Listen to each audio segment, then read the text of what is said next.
The boy was called Filth, even though he was born as the noblest man in the land. Still, just a bastard child in everyone's eyes. He had nothing to his name but contempt from others. If he had any ability at all, it was healing. The heavens had blessed them with that power, and in this world, those who trained in the art of healing were known as healers. They were respected and lived in comfort, no matter where they came from. So for a bastard like him, there was no other way to be accepted by society than to become a healer. Even with all the late-night studying and hard work, he's still pretty lousy at healing. One just can't make up for a lack of natural talent by trying harder. 5 years have gone by and he's still stuck as an apprentice. For most healers, it's just a job, but for him, it's a daily struggle where he's constantly looked down on and mocked by others for being useless and foolish. Everyone treats this blonde kid like he's top-tier trash, especially since he's the son of someone so great. Then one day, something weird happens in the library that scares the hell out of him. A blue window suddenly appears in front of him, saying the player has awakened as a doctor. It's like a miracle for this guy, someone who never thought his life could turn around. At first, he figures he must be hallucinating from exhaustion. He's never even heard a word like that before,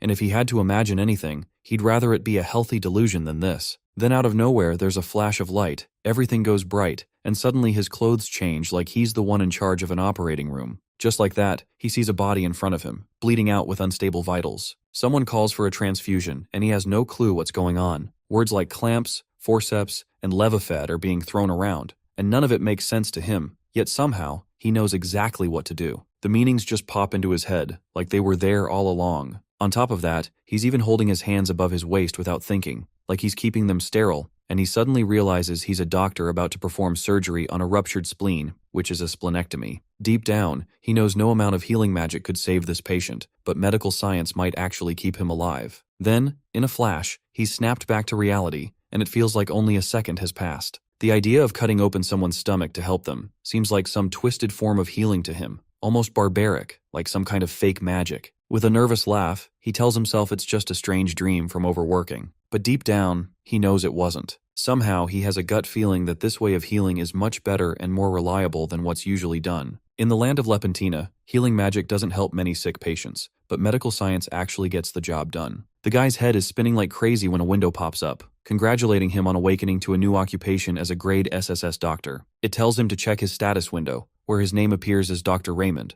or we will be calling him Dr. Ray from time to time. His occupation level is listed as Novice Resident, and his title is Dirty Bastard. On top of that, he has no experience points or skill points at level 1. His academic skills show surgery at D, general medicine at C, beginner medicine at C, herbology at S, and pathology at A. He also has a class skill called Heart of Steel at D, but no bonus skill. The blue window suggests he earn experience points to level up and unlock the full potential of his doctor abilities. Even though it makes no sense, he's certain this is some kind of miracle. Just then, someone barges in and starts mocking him for hanging around all day. Shaken, Raymond stands up to leave, but the bald-headed bully dumps a bucket of dirty water over him, saying he belongs here in this pile of rags since he couldn't even reach grade F. There's no way he could offer anything to Belland Infirmary. Within seconds, a whole crowd gathers at the door, whispering and laughing about why this loser still hasn't given up. They say he should stop disgracing the name of this place. Suddenly, his friend cuts in and warns that if a certain someone hears those insults, the bully's going to be in serious trouble. They're all so chill about everything, since to them, that loser is just a bastard anyway. Apparently, that certain someone is actually the one who got him into the prestigious infirmary in the first place. But everyone's pretty sure that person only brought him here hoping he'd die in a ditch somewhere and stop being a burden. Filthy water drips from his face as he hears every word. Out of nowhere, someone calls Raymond Almond, saying that Master Lance wants to see him. Chills run down his spine and he rushes over. At the Master Healer's room, he bows to this arrogant big shot, who starts talking about how the Shadow Prince has been stuck as an apprentice for 5 years, while most people graduate in about 2. Lance mocks him, pointing out how he started a year before Ray, yet already became a senior grade B healer and a master healer. Healer Ray, sweating bullets, tries to flatter him,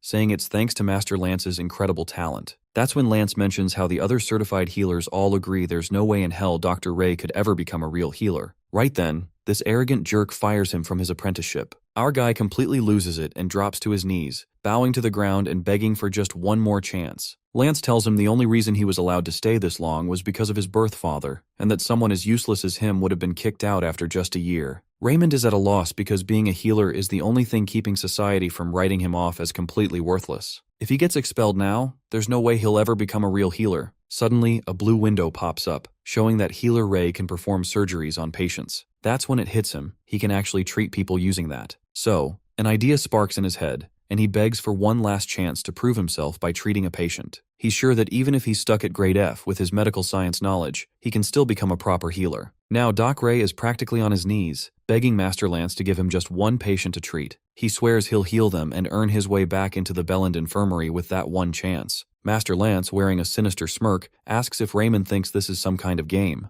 Then something clicks in his mind, and he suddenly knows exactly what to do. He hands Ray a patient's file and tells him to heal this one. If he can pull it off, he won't be expelled. On Lankin Street, this novice resident walks with a storm of self-doubting thoughts, clutching the papers tightly in his hands. He wonders if he can really pull this off, especially when he's never even treated a patient before. Then he reaches the place, takes a deep breath, knocks on the door, and tries to prepare himself for what's coming. The lad is certain that if he fails, he's done for. He'll get the boot without even finishing his apprenticeship, and this is probably his last shot. If he messes this up, he'll lose the chance to take the qualification exam and be forcefully labeled as an uncertified, unofficial healer. Not to mention, he could get arrested and thrown in prison too, which would spark rumors about the bastard turning into a criminal. First, a bastard, now a convict. People would say that a certain someone would never be able to wipe that stain off. They'd think it'd be better if Raymond just gave up on life altogether. He swallows hard and gets ready to go in, but out of nowhere, the door swings open and smacks him right in the head, knocking him flat on his back. The girl on the other side freaks out when she sees that she's hit him and scattered all his papers across the floor. Right then, she spots the Belland Infirmary symbol and asks if he's really from there. Tears of joy stream down her face as she rushes over to welcome him, clearly desperate for help. She calls out to her mom, shouting that the healer they sent has finally arrived. Her mom comes out, stunned to see him at the door. Ray gets back on his feet and greets them with as much confidence as he can muster. The girl's mom respectfully shows him inside. When our guy tries to explain that he's just an apprentice, she brushes it off and begs him to save her husband no matter what. She admits they weren't expecting anyone to come since they couldn't afford help, and they were preparing to watch her husband die right in front of them. After reading through the patient's history, the newbie resident sees that the man has a severe infection around his hip, something that would normally need a grade B healer to handle. But apparently, poor patients don't get the luxury of high-level treatment. Instead, they're stuck watching their loved ones slowly die right in front of them. It's the same heartbreaking scene he went through as a kid, begging the infirmary staff to save his mom. He had bawled his eyes out,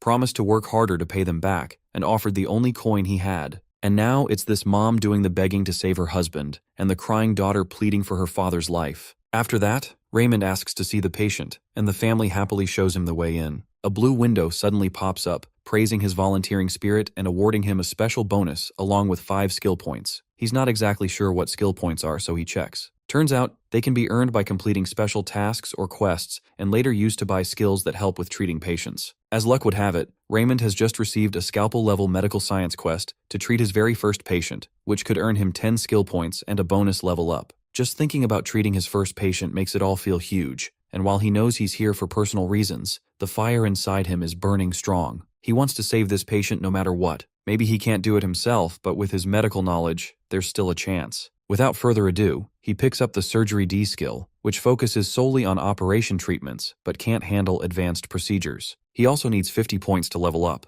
This doesn't bring his spirits down, as he knows that leveling up will make things easier. Sooner or later, he'll become an amazing healer and a man of honor in everyone's eyes. Just as he enters to announce his presence, he can't help but notice the awful smell coming off the patient. It's hard to breathe, which sends him into a panic, wondering what he's even supposed to do. His mind goes blank, but he tries to pull himself together, activating his class skill, Heart of Steel. Although the skill isn't perfect, it gets better with leveling up and gives the doctor an unshaken, steely will. Somehow, this calms his heartbeat, and now he can think clearly about the afflicted area. The mother directs him to the boil forming on her husband's hip, which keeps swelling. The patient's fever seems to be getting worse with every passing minute, and he can't even get out of bed. For starters, Raymond decides to check his vitals first. He confirms it hasn't reached septic shock and that he can be of use here. Afterward, he examines the problematic area and finds a hip abscess, which will be slow healing but is a basic condition that can be easily treated. The mom asks if he will be alright. Even though a high-level treatment from a healer could fix this, he assures her that he'll be fine. From that point on, Raymond asks for clean, boiled water to let it cool, and a clean, sharp knife heated in the fire. This confuses the mom, and she starts questioning what kind of healing this is. The lad straight up says it's surgery. While Dr. Ray tends to the patient, the mother-daughter duo can't help but whisper to each other, wondering what surgery is all about. A few moments later, the novice healer is dressed with a mask on, ready to cut the area, but his mom, freaked out, stops his hand midway. She demands a proper explanation of what he's doing to her husband. The mom, creeped out by the sharp knife, insists that he use healing magic instead. Ray calms her and asks her to trust him this once, to give him the chance to make her family whole again. The mother, still gripping his knife-held hand, finally lets go, realizing she has no other choice but to let him do this. Meanwhile, Raymond's mind is sharp and focused. He knows he can't afford a single mistake. He has to save this man no matter what. Out of nowhere, he flashes back to an operating theater where he ordered his team to stop a bleeding artery to prevent cardiac arrest. That calm state of cool heads and fiery hearts, as described in general medicine, is exactly what he needs now. Thanks to that knowledge, draining an abscess of this size actually feels pretty simple. Honestly, it's barely even worthy of being called a surgery. The Shadow Prince makes a careful slit into the swollen area and lets the foul-smelling pus drain out. He shakes for a second, but quickly pulls himself together, trying his best to act like a real doctor. For the next step, he carefully cleans the drainage using a clean cloth until no pus remains under the skin. Then, he methodically cuts away all the dead tissue piece by piece with his scalpel. With complete focus, Raymond finishes the procedure, and the infected skin can finally breathe. To wrap it up, he treats the surrounding area with a natural antibiotic herb potion. Once done, Ray stands up and proudly announces that it's over. The mother and daughter immediately light up with big smiles, rushing over to see her husband. The newbie resident finds no trace of fever. He assures them that the recovery will take only a few more days. The mother bows deeply, thanking the Shadow Prince for doing what no one else was willing to do. She tells him how many infirmaries they had visited, how all of them demanded more money, and not a single one truly looked at her husband properly. She, overwhelmed with gratitude, calls this dirty bastard a saint for their family. That hits him harder than he expected, but what surprises him even more is when the little girl suddenly jumps in to hug him. It's the first time Raymond has ever heard words of true thanks, and in that moment, he finally feels the pure joy of saving a life. Later on, this dude goes back to let Master Lancer know he saved the guy, but Lancer doesn't buy a single word coming from what he sees as a bold-faced liar. Raymond understands, though, coming from a grade F- healer, it does sound hard to believe. He couldn't even save a life before. But healing isn't some almighty power where you just place your hands and cure any disease. In Lapentina, the healing ability works by boosting a person's vitality. As it turns out, stirring the body's vitality this way can create powerful healing effects for several illnesses, but in some cases, it doesn't make any difference at all. For Raymond's first patient, he treated a hip abscess. Boosting vitality with healing would have been completely useless as long as the infection remained in the body. Lapentina's treatment methods appear to have significant issues. They've put all their focus on healing and never bothered to explore any other approaches. Lancer, clearly irritated about this, decides he wants to see it for himself, and if this bastard's lying, he's definitely got something coming. He slams the door shut on Raymond's face. Raymond calms himself down, knowing he has done nothing wrong. Suddenly, the Windows flashes in his face to award him 10 skill points. He leveled up, and his occupation would only change when he hits level 40 from novice resident to skilled resident. Slowly, Raymond realizes his progress might make him a specialist and then a professor. Also, he got a special bonus, but he doesn't get what's extra stat points are for, though he receives one each time for leveling up. He knows attunement helps with doing surgeries, but has no clue what the stats are for. After taking a close look, he figures strength is related to stamina, and attunement is related to controlling fine, delicate movement. Intelligence uses academic knowledge efficiently, and one more feature that's hidden until the criteria are met to unlock it. He considers using his extra points on his attunement, recalling his not-so-steady hand when cleaning that abscess. Ray, thrilled and full of hope, can't believe he might really become an amazing healer someday. Even someone ranked as low as grade F- can still climb the ladder and maybe become the greatest healer Lapentina has ever seen. Just then, Lancer barges in, scoffing that the patient must have recovered on his own, and throws Raymond another challenge to prove himself at the almshouse. This time luck won't save him. But that doesn't shake Raymond's spirit. In fact, he sees the almshouse as the perfect place to start leveling up. The place is pretty much an emergency room, though there's just one problem. When he gets there, the other guys immediately start mocking him like he's some kind of high-class trash. Raymond realizes he might not even get to see a single patient. If he doesn't treat someone within the next 2 weeks, he'll definitely lose his apprenticeship. So now he's got to find a way out, and fast. With only 2 weeks to prove he's worth keeping in the almshouse, Raymond knows Lance is just waiting for him to fail. There's no luck to back him up this time. Meanwhile, the place is an absolute mess, with every healer running around like it's some kind of corporate job, rushing through patients like clockwork. At this rate, Raymond might see a patient once a year, let alone in a fortnight. Time's not on his side, so he has to make his own opportunity. Looking around, his eyes land on Hansen, an average grade C apprentice who's busy sweeping the floors. Without wasting a second, Dr. Ray grabs the broom from him and flips on his nice person mode. All smiles as he tells Hansen to take a break because he's earned it. Though his friendly nature has its limits when it comes to how apprentices act, Raymond takes on the cleaning duty just to score some points in Hansen's good books. Hansen actually appreciates the gesture. On top of that, healer Ray tells him to count on him, especially for the boring stuff like handling bandages and herbs. But then Hansen's anxiety kicks in at the thought of Ray getting close to a patient, worried it might set off the others. Sensing the nerves, Raymond flashes his classic puppy dog eyes, assuring Hansen that everything will be fine. He adds that most of the other guys stay in their rooms unless a new patient shows up, so no one's even going to notice. Still, there's a bit of hesitation in Hansen's voice, and that's when Raymond pulls out his signature victim card, pretending to sulk and offering to return the broom like a sad little kid. Hansen straight up says a flat no to refusing such an offer. It makes sense, since the almshouse cleaning job is the worst kind of hassle, and skipping it would honestly make anyone's day. Raymond genuinely means it, but he keeps the whole leveling up plan to himself. No need for Hansen to know everything. A little while later, Ray gets to bandage a patient and earns some experience points. Every time he helps a patient, his experience goes up. These small efforts are clearly working in his favor, and now it's already been 3 days. Raymond finally hits level 4 and decides to invest his extra points into attunement so he can sharpen his surgery skills. He keeps helping patients day after day, imagining the path that'll soon lead him to becoming the greatest healer of all time. From there, it'll be a rags to riches story with a 5-story marble house, endless steak feasts, and the finest wine to sip before bed. Even as the son of the greatest man in the land, he had suffered more than the lowest servant, trapped in misery inside a place meant for royalty. He used to live full of envy toward everyone around him. Suddenly someone catches him off guard, saying he can leave if he wants, and Dr. Ray is thrown off for a second. But he quickly assures the patient that the poultice is on, and they'll feel alright soon enough. This elderly woman finds Raymond super handsome and kind, at least compared to the other healers she's seen in the infirmaries. Raymond smiles and says an aching body doesn't need an aching heart from an unkind healer. It reminds him of the time his own mother suffered from back pain, which made him familiar with this kind of ache early on. The old woman then shares how, even though Lance may be gifted, his nasty attitude never sat right with her. But today, thanks to the Shadow Prince, she's leaving with a warm heart and a big smile. After this, Raymond's blue screen unlocks Friendly Healer thanks to his kindness toward the patient,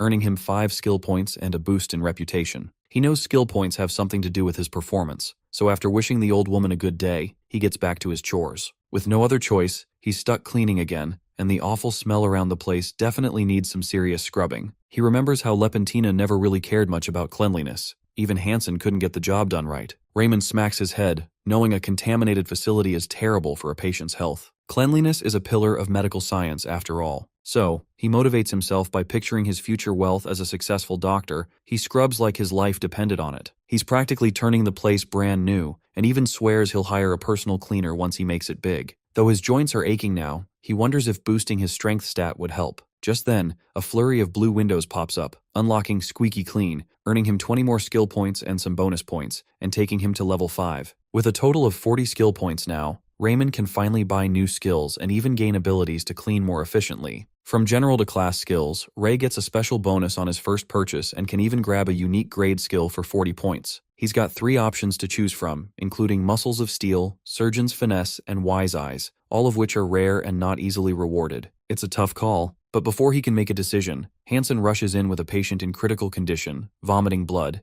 hematemesis. One glance and Dr. Ray knows this calls for a grade A healer. Sure, healing can help blood coagulate, but in this case, that's highly unlikely to work. Belland Infirmary only has one grade A healer, Director Bucks, and he's currently out treating a noble. The patient is on the verge of death, unless someone performs surgery. Raymond checks his pool of knowledge and finds a procedure that could fix this, but it's normally restricted to high-level residents. Hansen spreads the word in a panic, and Lance shows up to examine the patient. He coldly declares the man as good as dead and sees no point in trying. Raymond storms in, challenging that mindset and asking how they can give up without even trying. He urges Lance to act since he's a grade B healer, and maybe he still has a shot. But Lance is fed up with Ray, wondering where the nerve comes from when the guy's been a failure for 5 years. Lance tells him that if he thinks he's so smart, he should save the patient himself. Raymond knows it's a losing bet, but at this point, the patient's going to die either way. If the man dies because of him, he'll be blamed and thrown out for sure. Just then, the blue window pops up, unlocking Passion of the Healer with the difficulty set too high,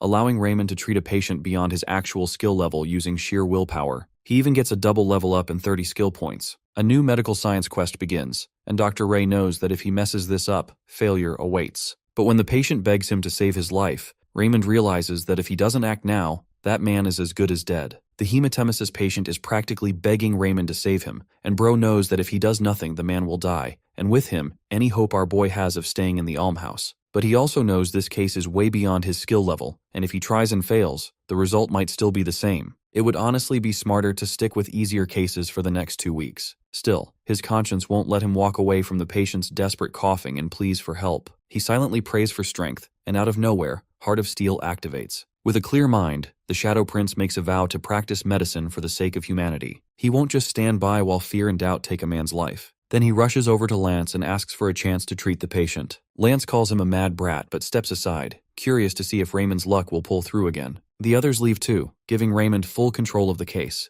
As he gets ready, doubt starts creeping in, since surgery isn't something one person can just do alone. But right then, Hansen shows up and quietly asks if Raymond needs help. He admits he felt awful just thinking about letting someone die without even trying. Raymond gratefully accepts, though Hansen is still nervous, wondering how 2 below-average nobodies are supposed to pull this off. The Shadow Prince makes it clear they aren't using healing magic, and time's running out, so they'll explain things later. From that point on, he tells Hansen to follow his lead. Without wasting a second, Hansen boils clean water and sterilizes a knife in the fire, then grabs a clean cloth for the patient. Even so, Hansen keeps asking questions out of curiosity, but Ray believes in showing results first. Hansen notices the patient starting to lose consciousness, but this newbie resident had already taken care of that with a bit of hallucinogen. Raymond can't believe he actually prepared some catgut just in time, since the mages in the tower use it all the time. Catgut is a material made from animal intestines that's used to stitch wounds and naturally dissolves inside the body. First things first, Raymond sanitizes the operation site. Hansen, clearly curious, asks what he's doing, and Dr. Ray casually says he's about to perform surgery. The moment he makes the first cut into the patient's stomach, Hansen nearly screams from the shock, calling it blasphemy. Raymond knows how this abdominal operation works, but seeing the fat and muscle tissue up close makes it hit differently. He feels dizzy and more than a little grossed out. Just then, Heart of Steel kicks in, and Dr. Ray gives himself a little pep talk about becoming the best healer in the land. The thought of people admiring him, along with dreams of future wealth and recognition, pushes him to finish the midline incision. Hansen is still totally freaked out and even considers stopping him. But then he sees Ray pouring everything he has into this and remembers just how weak he used to be. Then they spot the yellow fluid leaking from the duodenum, and sure enough, it's a perforated ulcer. Raymond clearly remembers the procedure. He needs to tie off the blood vessels feeding the area and plug the hole. All of a sudden, Healer Ray tells Hansen to lift the left organ, and the dude nearly loses it just hearing that. Even though Raymond knows this procedure inside and out, his hand refuses to make the first incision and actually get things started. The surgery looks like it's about to crash and burn,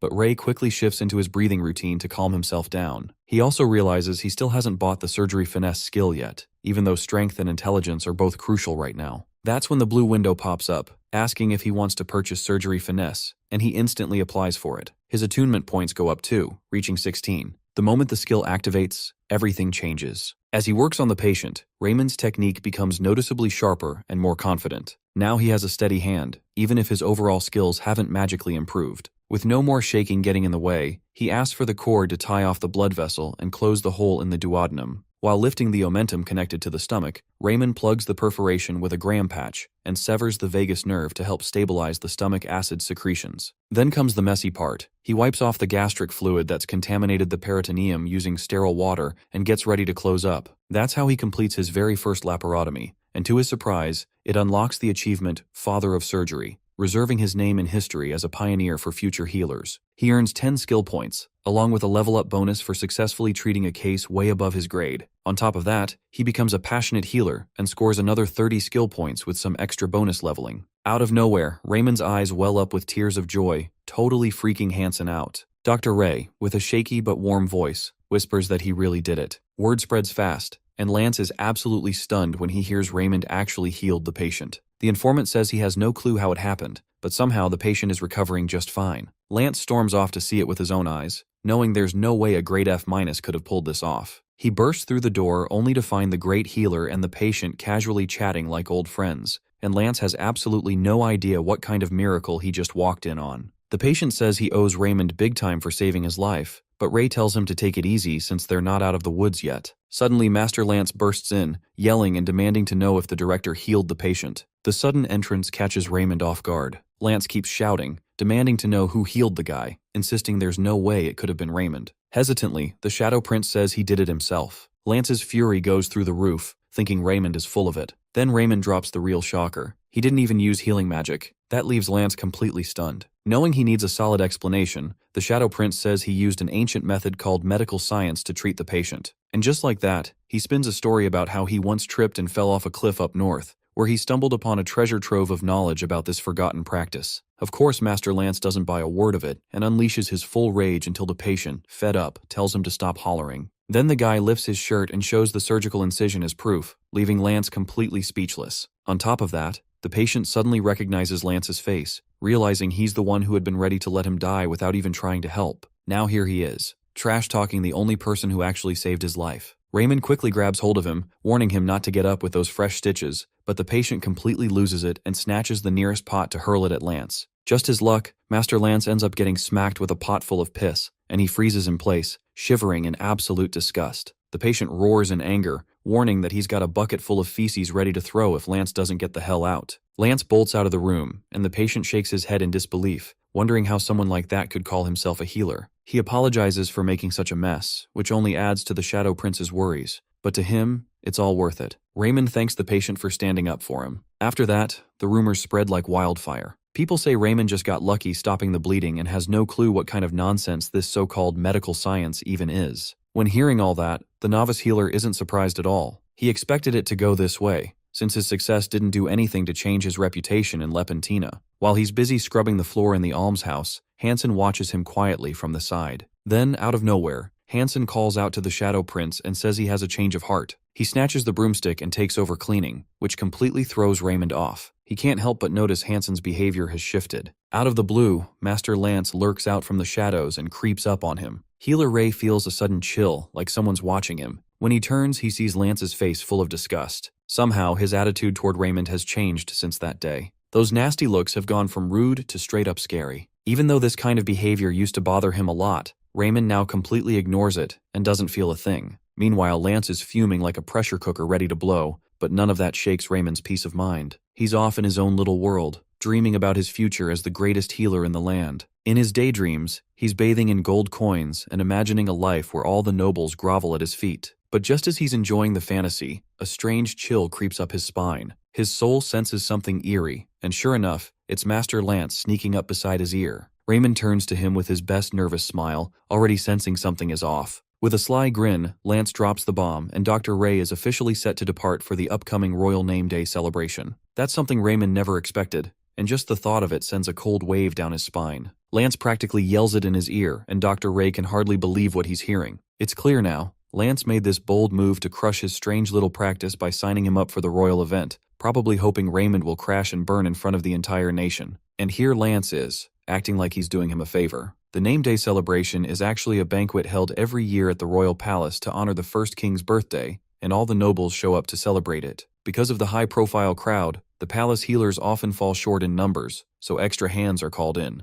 Every infirmary sends one healer to attend, and being chosen means your skills have been officially recognized, which is a huge honor for any healer. Still, something feels off to the Shadow Prince, even as Lance smugly brags about how only the best apprentice gets such a prestigious chance. While Lance goes on and on about how the Shadow Prince saved a patient with internal bleeding, calling it proof that he's worthy, Raymond sits sulking in the shadows. Through gritted teeth, he mutters, "Monster," under his breath, realizing this is just another setup to humiliate him. The palace is nothing but a nightmare to him, and the memories of the last time he was there come flooding back. How some guys kicked him in the gut like he was a stray dog, told him to die just for being born, like his very existence brought them misery. Compared to that hellhole, the infirmary has been heaven. All the palace ever gave him was beatings and crashes and insults. He was always mocked and blamed for bringing shame to their father's name. They used to call him the Shadow Prince, a nickname that still stings. Even his father turned his back on him, because in the chivalrous kingdom of Houston, a bastard child like him was never supposed to exist. The king's one mistake became Raymond's curse, branding him as a filthy disgrace that tainted the royal bloodline. Now Lance has the nerve to send him back to that place for the festival. Raymond breaks the silence by asking if it has to be him, saying he's totally open to letting someone else take the lead. Master Lance presses him, asking why he's trying to pass up such a golden opportunity, then reminds Raymond that he still holds the authority to decide when his apprenticeship ends. That hits hard, making Raymond rethink everything all over again. He feels like punching this smug jerk, his hand trembling with frustration. Out of nowhere, the window pops up to announce Raymond's next quest, Savior of the Banquet. His mission is to make it through the entire banquet without a single casualty. The quest is graded half scalpel, with high difficulty, and the condition is simple. Attend the banquet to the end and make sure no one dies. If he pulls it off, he'll earn triple experience for leveling up, gain 30 skill points, boost his reputation, and even win someone's favor. This whole thing weirds the doctor out, making him wonder why the reward is so generous, and even 3 times greater than the last quest. The high difficulty bothers him too, and he starts thinking it might be a sign that something serious is about to go down at the banquet. That thought only adds to his anxiety, but despite the nerves, he jumps at the opportunity to go. Still, he's not going for free. In exchange, he demands a healing certification exam sometime after the festival. Honestly, the only reason Raymond signed up to work at this infirmary was because of that exam, and there's no way he would have agreed to this hellhole mission to the palace without something in return. Lance visibly flinches at the thought of letting a grade F- rookie sit for the certification exam. Raymond fires back at Lance, reminding him that he was the one who chose him as worthy enough to attend the royal event. That surely hits a nerve. Then Lance thinks of his next comeback and throws out a challenge. Raymond will only get his way if he performs flawlessly at the banquet. And just like that, Raymond feels like he's hit the jackpot, finally getting closer to his goal. He's on cloud 9, thrilled at the chance of proving himself worthy to take the exam. As soon as he gets that certification, he'll be out of here faster than lightning. And best of all, he won't have to see Lance's disgusting face ever again. Just the thought of it fuels him even more. Afterwards, Raymond finally heads off to the castle he absolutely hates to his core. It's been 5 years since he left that place, and not once has he looked back. Just one glance at it brings up all the traumatic memories that make him want to rip his hair out. He starts flipping out,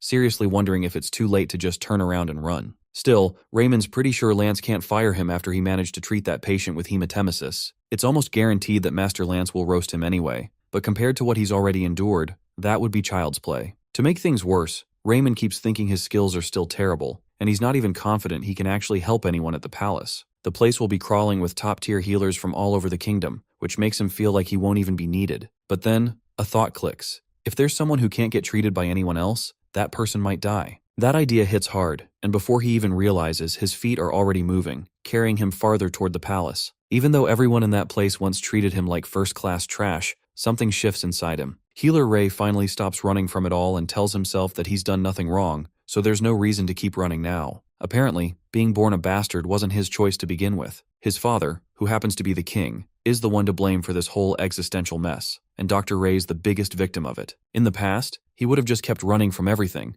but now his morals won't let him risk letting a patient die when they might need him most. He reminds himself that he's here to treat people, not to serve the palace or anyone in it. Suddenly a window pops up, informing him that his heart of steel has temporarily risen to grade A, triggered by him facing his fears for the sake of patients. He actually feels something warm in his chest, calming down his jittery nerves. He can sense the effect of an A-grade skill kicking in as his pulse starts to settle. With a clearer head, his thoughts shift, and he realizes he could even make a fortune saving a noble's life, just the kind of motivation he needed to get hyped up. On top of that, Raymond decides to buy a new skill to make things easier for himself. He opens up the skill marker and chooses the bonus skill option, only to be shocked when he finds out that skill points can actually be used to learn magic. His heart races with excitement at the thought of maybe one day surpassing real mages, especially with how strange and unique his powers are. Aside from that, he browses through other skill options. He sees Friendly Doctor, Efficient Records, and Facing the Boars listed under common skills. He figures his low level might be hiding some of the more special ones for now,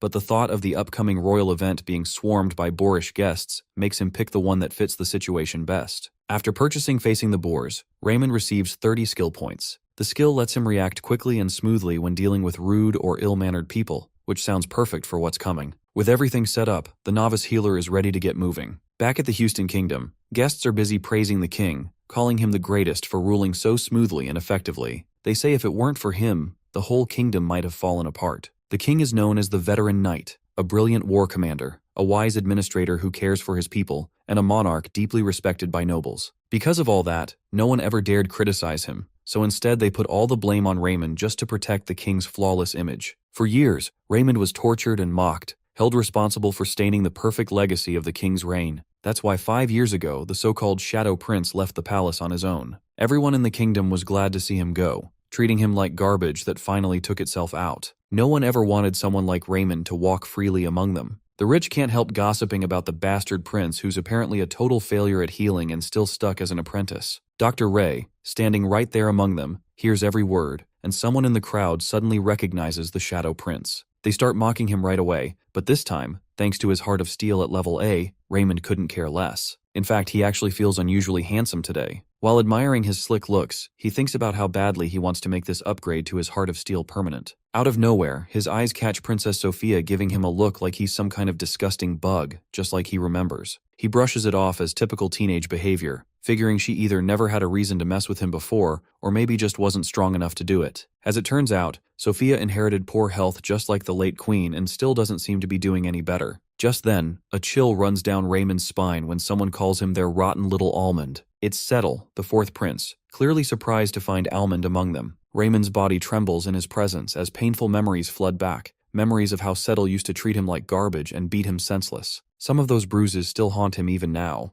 The whole situation feels like a mouse cornered by a snake. Settle asks why he's so quiet, wondering if Raymond's finally grown the nerve to ignore the royal family. Then he grabs Raymond by the chin and pulls him in close, making sure all eyes are on him. Raymond's body flinches as a flashback to his horrific memories hits him hard. But before it gets any worse, he forcefully activates Heart of Steel, and just like that, he feels totally at peace, like nothing matters anymore. The system detects Settle's attitude as extremely boorish, which instantly triggers facing the boars. Without missing a beat, Raymond bows respectfully to Settle, completely catching him off guard. Settle is baffled by the sudden display of manners, especially since Raymond has never even spoken to him before. What really throws him off is how calm Raymond is now, considering he used to shake like a leaf just being near him. The redhead stands there confused. Just as he's about to throw his drink in frustration, Ray, looking all innocent like a cute bunny, asks if Settle came over because he's feeling any aches or pains. Settle straight up freezes on the spot, not knowing what the hell that's supposed to mean. Raymond calmly explains that Settle just stepped into the healer's zone, so he figured the prince might need some health care or something. Even though Settle insists he's fine, deep down, he knows something feels off with Ray. Still keeping it polite, Healer Ray tells him he's welcome to head back to the main hall and enjoy the rest of the banquet. That only makes Settle more irritated, especially as Raymond casually turns to the man next to them, who had just sat down after a sudden wave of vertigo. With a gentle touch, Raymond supports the old man and assures him he'll treat whatever illness is stopping him from enjoying the royal banquet. Meanwhile, Settle is still standing there like a statue.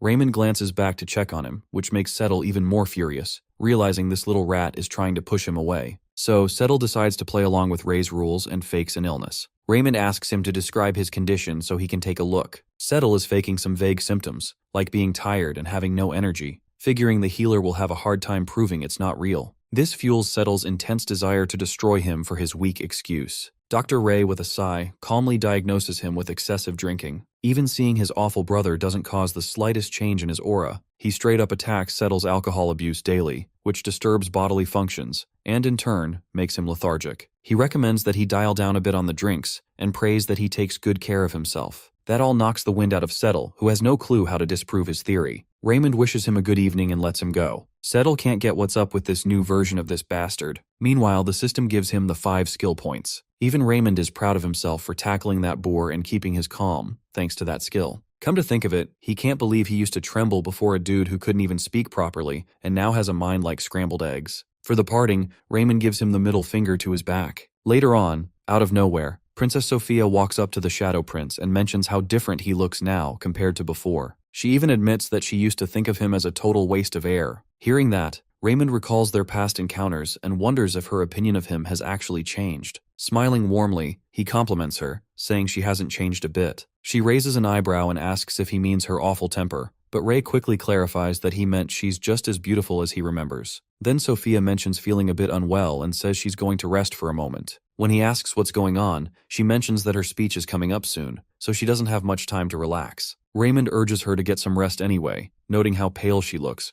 but she waves him off, saying he's just an apprentice who probably wouldn't know how to help her. As she walks away, Raymond notices her cranky mood isn't really aimed at him. Then the time for the speech arrives, and Sophia steps forward to greet the crowd gathered for this year's name day celebration. Everything seems fine until Raymond spots something off about her. She starts huffing, and suddenly her heart begins pounding in her chest. Without warning, she trips and collapses, causing panic among the audience. A group of healers rushes over at once, and that's when it hits Raymond that Princess Sophia is actually part of his quest. Quickly, the royals called for healers to tend to her. One of them stepped forward and used healing magic, but it didn't work at all. That sent a wave of panic through Raymond's chest, especially since even a grade A healer couldn't make the slightest difference. Doubt crept into his heart, making him question whether he was even qualified to step in. The pressure was intense, and the thought of messing up and facing the consequences made his legs weak. For a moment, he seriously considered pretending he hadn't seen anything, especially since he and Sophia never exactly got along from the start. When he's just starting to unlock his new abilities and pursue his dreams, the thought of his life ending now feels incredibly unfair. He tightens his lips, and Sophia's recent words echo in his mind about how he's changed. It wasn't a perfect apology, but Ray's heart simply won't allow him to give up after that. Raymond grits his teeth. He's not letting Sophia kick the bucket before she gives him a decent apology. Then she can go for all he cares. Without wasting another second, Dr. Ray steps forward and announces that he'll handle it, making everyone turn their heads. The palace healers tell the so-called apprentice to back off, saying this is way out of his league, but that's not stopping Raymond. He charges ahead at full speed to reach Sophia. At that very moment, his heart of steel levels up even higher for making the call to treat an emergency patient. Even though a bunch of healers try to stop him, Raymond pushes through and gets to Sophia. She glances up weakly, saying she'll definitely die if he doesn't help her. Raymond immediately checks her carotid pulse and realizes she's in cardiac arrest.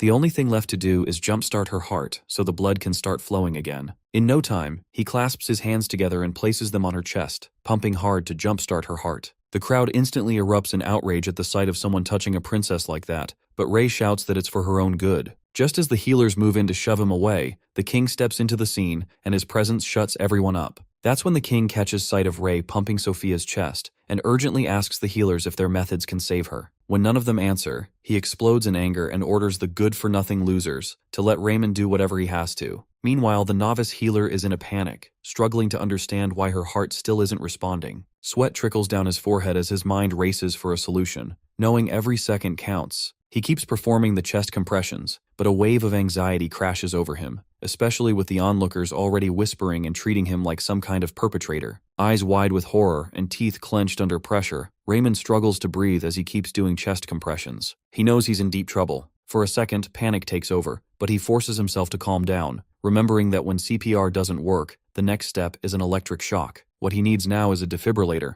but finding one in Lepentina is almost impossible. With no other choice, he quickly opens his status window and checks the skill market, then spends 80 skill points to buy the bonus skill Electricus Magic. He, wasting no time, places one hand beneath Sophia's right collarbone and the other near her left armpit, channeling the electricity straight into her body. Just as he does, a man armed with a broom shoves him aside, cutting off the flow of magic. The guy looks ready to take Raymond's head off, shouting that he's attacking the princess while she's already on the brink. Dr. Ray, shaking like a leaf, tries to explain that he's not hurting her but trying to save her using magic. Just then, the king orders the healers to examine the princess. Immediately, one of them checks her pulse and announces that her heart is beating once more. A wave of disbelief washes over them all, unable to understand how this could be possible since Raymond didn't appear to use any healing techniques. Raymond lets out a relieved sigh, a small comfort knowing his demise might not be so gruesome after all. However, the king's curiosity has reached its peak, and he urgently demands to know Raymond's methods. This certainly catches him off guard. The king is waiting for any credible explanation that can justify Raymond's methods. At first, Raymond bows down in respect,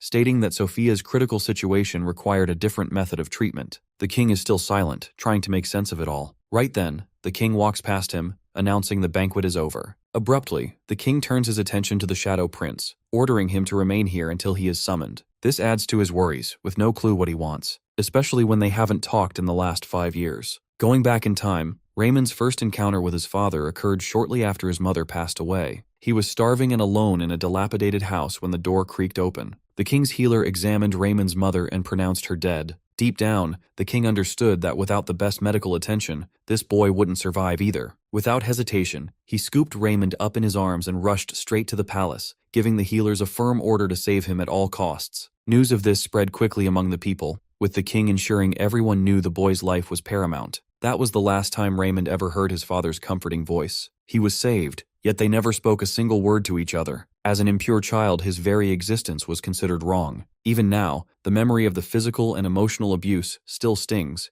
and he often wishes his father had simply left him to die. The phantom pain of his childhood arm injury, the feeling of blood seeping, remains vivid even now. Out of nowhere, the status window suddenly pops up, flashing a notification that the quest Savior of the Banquet has been completed, rewarding him with 30 skill points. Raymond had completely forgotten about the quest reward in the middle of all the chaos. On top of that, he levels up 4 times and racks up a total of 60 skill points. As if that wasn't enough, he also earns a solid boost to his reputation and unlocks a new achievement for saving a VIP. The lad is over the moon, fully convinced that everything he just went through was totally worth it. As he hops around in pure joy, he casually refers to the king as His Majesty instead of father, making it clear he doesn't care about that guy one bit. Raymond's smug face shines with pride, fully aware that he just pulled Princess Sophia back from the jaws of death. Raymond decides he's going to demand the biggest reward imaginable for saving her life. Afterwards, the novice healer is summoned before the king and gives his respectful greetings as his lowly servant. The king asks if Raymond made use of a different style of treatment. Thus, Raymond comes clean, revealing the method called medical sciences, an incredible ancient technique he found in some old ruins. Good thing Raymond came armed with his made-up stories, just in case anyone gets nosy and asks for details. Plus, Lepentina is covered in ancient runes, so explorers often stumble upon all sorts of mysterious knowledge. Considering its past held far more advanced technology than what exists today, most of which is still a complete mystery, Raymond's made-up explanations end up sounding surprisingly believable. Finding knowledge lost to time in Lepentina is pretty believable, especially with its long history and all those ancient runes scattered around. The king takes that into account, acknowledging that medical science just saved Princess Sophia's life, and for that, Raymond deserves a reward. Raymond's eyes light up like stars, practically drooling at the thought of a reward big enough to flip his whole life upside down. And then, the king leans in and asks what he wants, promising a reward so massive he'll never need to lift a finger for work again. Raymond stands there, lost in thought, weighing the tempting idea of asking for money. After all, he could be swimming in riches as a top-tier healer. But deep down, he knows there's something far more valuable, something only a king can grant. So, with a confident smile, he turns on his healer's charm and speaks from the heart, saying he wants nothing more than to care for his patients. He says he doesn't need gold or silver, which stuns the crowd into silence. Gasps ripple through the room as everyone praises his selflessness, amazed that someone like him would turn down wealth for the sake of others. Even the royal healer can't believe such words came from a so-called bastard. Deep inside, Raymond knows nothing beats money, but playing the noble healer earns him something even greater. With all eyes on him, he finally asks for the king's official endorsement, the royal seal of approval, so he can dedicate himself fully to helping others. The room goes quiet, stunned by the sincerity of his request. What the king gathers from Raymond's dramatic plea is that the young healer wants to make his way of treatment method officially recognized. Dr. Ray, deep down, is worried that the healer community might come after him for using unorthodox methods. They could easily label everything he did as dark magic and pressure the Tower of Healing to ban such practices altogether. To avoid that nightmare, the king's approval is the only shield he's got. Realizing the truth behind Ray's concern, and the fact that this same approach saved his daughter's life, the king has no choice but to declare medical sciences an official method of treatment. With that, Raymond finally achieves one of his goals. But he's not done yet. Looking back at the king, he politely mentions that there's just one more thing he needs. Yet again, Raymond plainly explains that he has no desire to claim gold or silver from the king. However, as a healer, he hopes to enjoy at least a little glory. He takes a deep breath and states that the king must grant his permission for him to receive the Bringor Award. The Bringor Award is something the royal family gives only for the most outstanding and meaningful deeds. The crowd in the back starts whispering among themselves, saying that the Bringor Award only comes with honor and nothing more. They watch in disbelief as this man asks only for prestige, turning down wealth after saving the princess. No one expected something like this from a bastard. But the truth is clear, Raymond is one amazing healer. Just then, the window pops up, showing that people are deeply moved by his words, and his reputation takes a solid boost. Still, Raymond laughs to himself, knowing they've got it all wrong. What they don't know is that the Bringor Award can lead to an honorary knighthood, which, while it comes with no real privileges, is the first step toward nobility. He's practically dying to get it,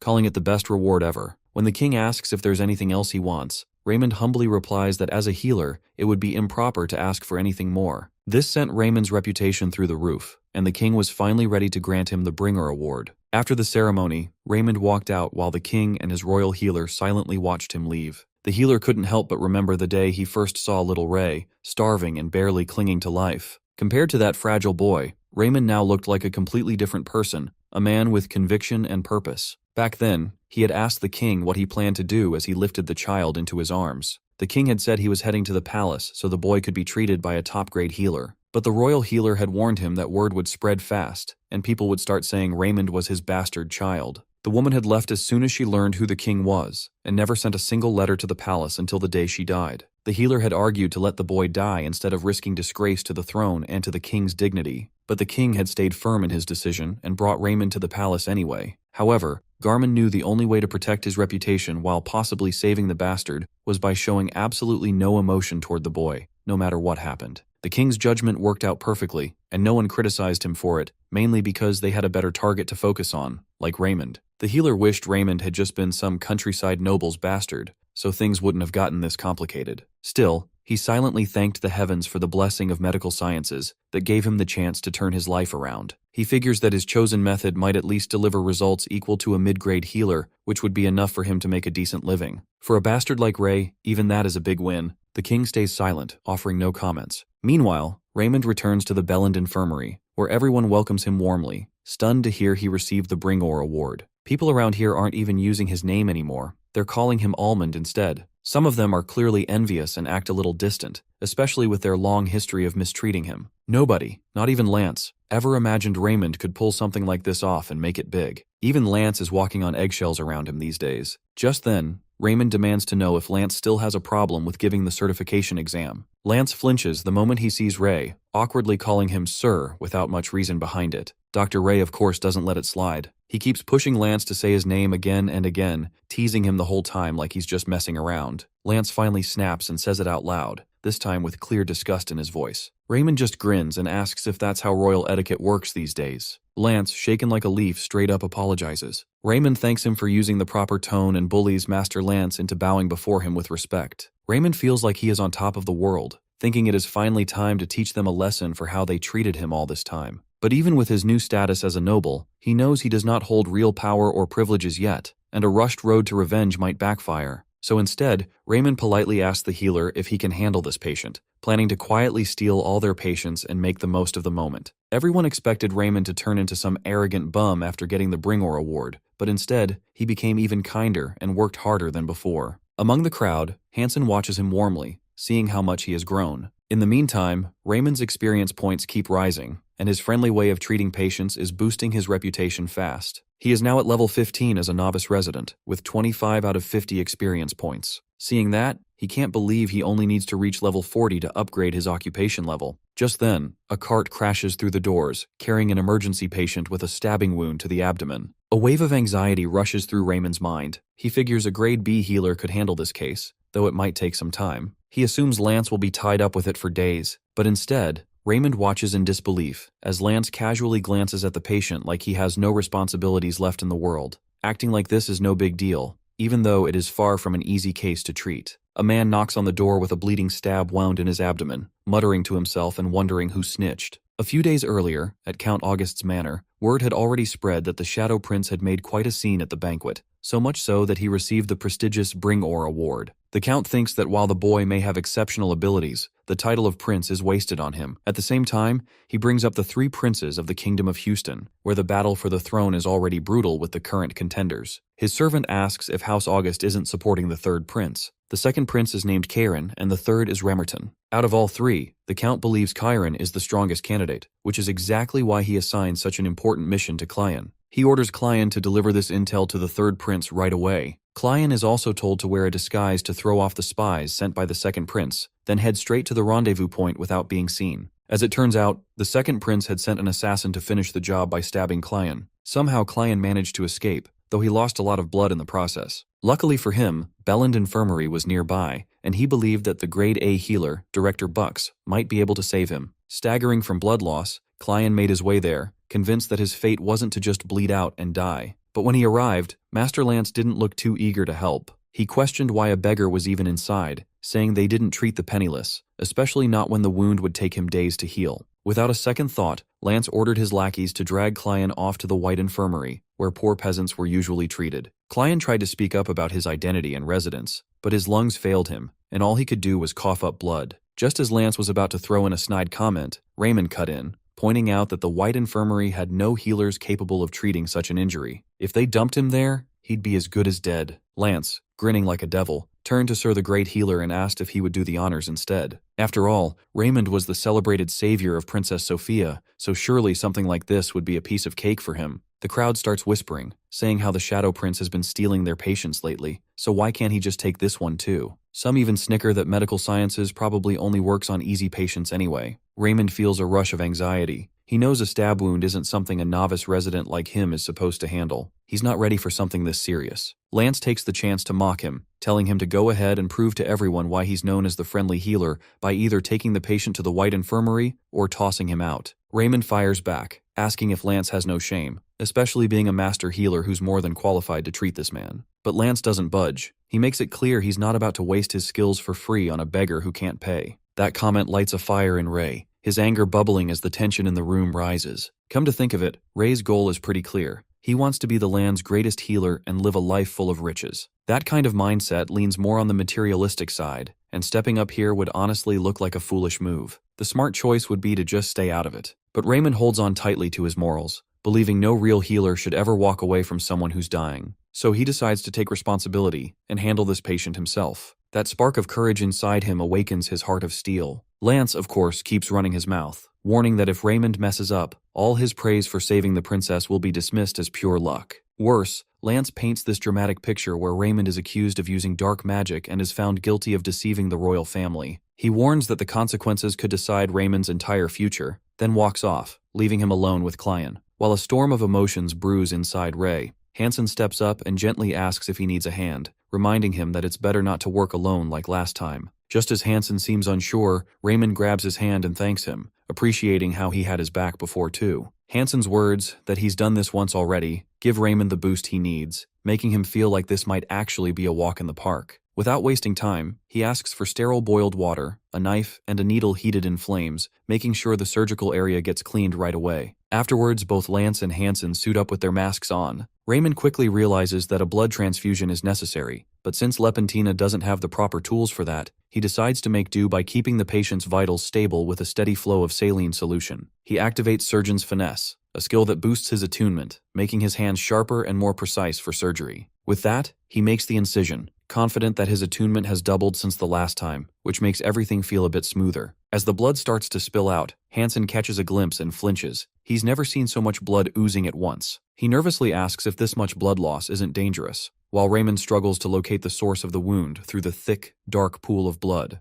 Hansen looks down in shock, like he's never witnessed anything this intense before, and Dr. Ray's hands start to tremble with fear. Hansen calls out, clearly wanting to help, and that small gesture pulls Raymond back to focus. He nods and tells Hansen to wipe the area clean using a sterile cloth. Once the blood is cleared, Raymond finally spots the issue. The knife has punctured the mesentery, and now several blood vessels are leaking. Stitching one vessel is easy, but this is a mess with way too many. The best way to deal with this is to cauterize all the vessels at once, but he doesn't have the right tool, which is a cautery pen. Raymond scratches his head, desperate for an alternative, when suddenly a thought hits him. Magic. He, without wasting time, unlocks Aqua Magic for 80 skill points, even though fire isn't part of that branch. But he plans to manipulate water pressure and steam to seal the wounds. Still, the fear kicks in. What if he ends up causing serious burns? Or what if he loses control of the range? The risk is real, but he knows this might be his only shot. Just then, a window pops up, notifying Raymond that his high intelligence boosts his control over the magic skill. With that, his confidence returns, and he feels reassured that leveling up was the right call. He summons the weakest fire, catching Hansen off guard since he had no idea Raymond could use magic. Using the flames, Raymond stops the blood loss and ties off the biggest nicked blood vessel. Hansen hands him the cord, and Dr. Ray stitches everything up, smiling as he announces the bleeding has completely stopped. When Hansen asks how he knows magic, Raymond shrugs it off, saying he learned it as a hobby, and throws in a made-up story about discovering it in some ancient ruins that collapsed afterward. Hansen doesn't press further. Still, he figures it out that no one shares the secrets that give them an edge. They get back to the operation, where the soon-to-be great healer explains that the only thing left is to repair the mesentery. If the knife had gone any deeper, things could have gotten real bad. Hansen, who once thought Raymond was just a talentless hack, now sees him in a new light,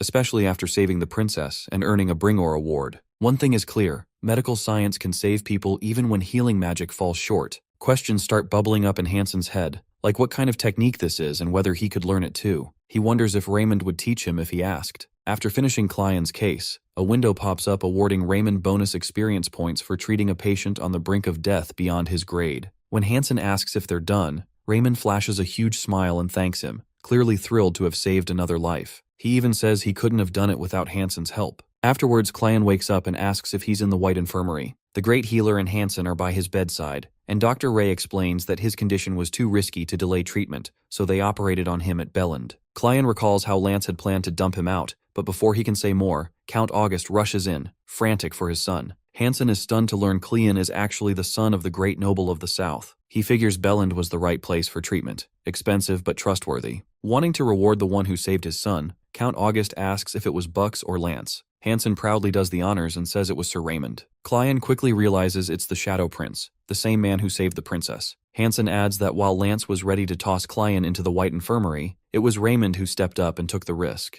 That's all Count August needs to hear before demanding to know why his son was nearly thrown out. Hansen explains that Cleon's disguise made him look like a penniless beggar, which is more than enough to enrage the noble. In the meantime, Lance's lackeys show up late with the news, only after everything is already done. He's stunned to hear that such a high-ranking noble is visiting Belland and quickly decides he has to meet him as the master healer. Still, he's clueless about why someone of that status would come here when no nobles are admitted. When Lance finally shows up, he gives a long-winded, overly respectful introduction, trying to impress. But the Count stares him down with pure disgust and bluntly asks if he's the one who left his son to rot. Lance stammers, asking how he could ever let a noble's son die, saying this must all be a big misunderstanding. But the rage in August and Cleon's eyes says otherwise as they glare at him furiously. The heavy tension sends chills down Lance's spine, and that's when it hits him. The patient he tried to kick out was actually Count August's son. Desperate to cover it up, he claims he had assigned his best man, Sir Ray, to treat such an important patient, even bringing up how the Shadow Prince saved the princess too. But everyone sees right through his panicked attempt to sugarcoat things. That's when Cleon snaps and says he remembers everything clearly. He repeats Lance's exact words, that this infirmary wouldn't treat penniless beggars, and even mocks how Lance asked him how a bum like him managed to walk in here. That's more than enough to make Count August furious, knowing his own son was denied treatment and insulted on top of that, and now Lance has the nerve to lie in front of him. With no other way out, Lance falls to his knees, begging for forgiveness and claiming he just made a huge mistake not realizing who Cleon really was. August gets furious at Lance's excuse of it being just an error. He snaps back, asking if that means if his son hadn't been a noble, it would have been perfectly fine to let him die. It makes Count August sick to see someone like Lance holding the respected title of Master Healer,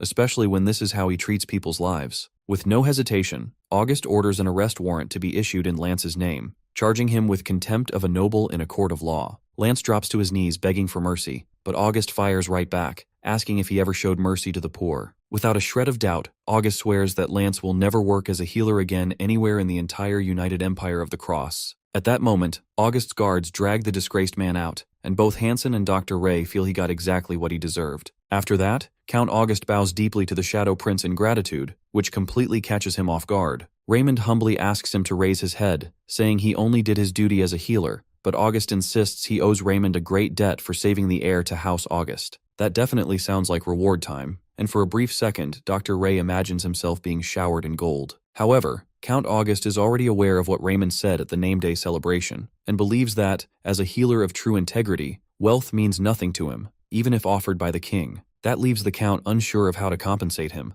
while Raymond throws a tantrum inside of needing money. Count August decides to make Raymond a friend of House August. When Raymond asks why, August explains that while the Bringor Award holds no real power, as their friend, the power can come from their house instead. It suddenly clicks for Ray. With noble backing, he won't be dismissed as a nobody, and he won't risk upsetting House August. Raymond feels honored but humbly insists that he still has to charge for the treatment, as it's the infirmary's policy. So, he goes ahead and issues the bill, confident that this time, they'll actually get paid. August and Cleon both feel incredibly awkward at that moment. Cleon eventually breaks the silence, asking why Raymond offered his services for free, especially since his death could have advanced the second prince's conspiracy. By doing so, the third prince and House August would have been in serious danger, making any reward seem insignificant. Cleon then goes on to explain how the battle for the throne is only going to get tougher, and wonders if Raymond is truly prepared to navigate this dangerous storm. Although Raymond never had the social standing to qualify for the throne, being born a bastard, August can't ignore what's happened lately. He believes even a sharp needle can pierce through a sealed pocket, and today's Raymond is exactly that, someone with unbelievable power who stands out, bound to provoke the princes even more. His path to success will draw all sorts of attention, especially enemies trying to take him down. He won't be easy to ignore or silence. August only wants to see Raymond spread his wings as a healer, and that's why he wishes for House August to shield him, even if just for a while. Meanwhile, word reaches Chiron, the second prince, that Dr. Ray saved Cleon's life. Upon hearing it, the assassin who failed begs for forgiveness, explaining how Belland never accepts poor patients, which meant Cleon had zero chance of survival. There was no way to expect he'd live, especially since no one knew Raymond had healing abilities. Karen can't believe that after everything he did for Ray, he still ended up ruining his plan. After hearing all that, Karen decides they'll need to keep a close eye on Ray. Turns out their old mutt has learned a few new tricks. Meanwhile, the novice healer is bursting with joy, thrilled that the day he's been waiting for these past 5 years has finally arrived. The healer certification exam, which means his time as an apprentice is officially over. Rumors spread like wildfire that Lance had been kicked out of Belland Infirmary all because of Ray. First he saved the princess, then he treated the heir of House August, yet some still chalk it up to dumb luck. But this blonde kid thinks it's a little too convenient to call it luck 3 times in a row. He can't help but wonder if medical science, even if it's not magic healing, actually has some real power behind it. The blondie gets some serious glares while others dismiss it as pseudo-healing, just barbaric cutting. He points out the king declared it official, but they insist the king has softened his heart for his son, favoring royal blood. They're also amused to learn it's Raymond's exam today, believing the results will tell the real story. Now they're all placing bets on Ray, while Hansen watches the whole affair brewing. Afterwards, Raymond takes his seat, overjoyed that the day has finally arrived after 5 years. The healer certification exam. The backbenchers immediately spot the Shadow Prince, a grade F- who saved the princess, and grudgingly allow him to take the test, secretly hoping he'll fail and humiliate the king. Their gossip sends a wave of anxiety through Raymond as he wonders what will happen if he flunks. No second chances, just being branded good-for-nothing trash again. Hansen, sensing his panic, asks what he plans to do if he passes. After 5 years of apprenticeship, surely he has something he wants to pursue once he's certified, right? Raymond thinks for a moment of feasting on meat, beef, steak, all kinds of rich food, and almost drools at the thought. But that's not what Hansen is looking to hear. So Raymond reflects on his apprenticeship days, remembering that all he ever wanted was to help patients. Without a second thought, he tells Hansen he'll proudly treat patients and dedicate his life to their care. Honestly, Raymond likes helping people and seeing those how he helped. He wishes to feel the feeling more. This activates Heart of Steel with HSI generous thoughts, and Dr. Ray is calmed down, finally breaking through how Heart of Steel works. Just thinking about HSI work will switch it on. Hansen really wishes Ray get through this exam, while that blondie kid watches those two chatting, seeing how the Shadow Prince is so confident today. Right then, Ray gets called in before the examiners, confirming his grade to be F-. Even then they demand to see his healing abilities, and Dr. Ray puts on a show of his magic, but the examiners don't look impressed. They all crack up, seeing that puny leaking magic isn't healing at all. One of them dared to ask why he had come here today, when he didn't qualify for the exam. Raymond just says he is aware of his shortcomings, but the examiner cut him short, asking him to leave them and quit wasting time. As it turns out, Raymond came prepared for just the thing. He purchased a skill, called Eloquence from the skill market, and he activated it, allowing users to speak more effectively. There's a changed tone to the Shadow Prince's voice, declaring to ask if the Tower of Healing objects to the king's approval, proclaiming their defiance to the king. He claims to be aware of his shortcomings in healing, but he insists on using the medical sciences, which is approved by King Odin de Houston. Without a shadow doubt, the king has acknowledged this as an official method. The examiners of the Tower of Healing exchange uneasy glances when Raymond calmly asks if the Houston chapter of the tower intends to ignore the king's decree. The red-haired examiner is stunned by how sharply Raymond flipped the argument, pointing out that all healers in the Empire of the Cross operate under the authority of the Tower of Healing. That means if the tower refuses to recognize anything outside their traditional methods, they're also going against the king himself. Raymond then presses the point. If the Houston chapter truly respects the king of their land, then he deserves the chance to prove whether his methods work or not. One of the judges sees the logic in Raymond's words, unwilling to defy royal authority, and just like that, the novice healer is granted a patient to treat, his official shot at becoming a certified healer. He's thrilled for a second, but that joy disappears instantly when he sees the condition of the patient he's been assigned. At the Tower of Healing, prior to the exam, the red-headed examiner decides to assign Sir Raymond this particular patient for his exam. The old woman admits that even Trass, a grade B healer, couldn't treat this patient. Some think it's not suitable for the exam, but the redhead reminds them of Ray's expertise in medical sciences. This is the man who electrocuted the princess to save her, and once sliced open a man's body and sewed it back together. The only worry now is whether they're really allowing a barbarian to become a healer. It seems the redhead is scheming to make Raymond fail. One of the other examiners worries that Count August won't be pleased if the word gets out. But the redhead calmly responds that the exam is his domain alone, and Count August has no say in the Tower of Healing's affairs. He can't stomach the idea that a bastard would dare apply for the exam. Even his cousin, the mother of the fourth prince, agrees that the boy must not pass. Another judge quickly realizes that Count Linson has already decided to fail Raymond. Afterward, Ray gets assigned his patient, and honestly, it feels like he hit the jackpot when he sees it's a bedsores case. Count Linson can't understand why Raymond looks so relieved and happy, especially when even a grade B healer couldn't handle pressure ulcers. Raymond politely thanks the examiners before getting to work. Linson starts wondering if Raymond's gone mad from stress or just doesn't realize what's coming. Later, Raymond talks with the patient's son, explaining that he needs to examine the patient first to figure out the prognosis. As soon as he enters, Raymond smells something acrid. The son apologizes for the stink, but Ray puts him at ease, saying he didn't exactly expect roses. Raymond immediately guesses that the father is in pain, which surprises the son since most healers were too disgusted to even look. Then Raymond takes the patient's history and learns he's been bedridden for quite a while. During the examination, he checks the bed sores and sees they're in bad shape,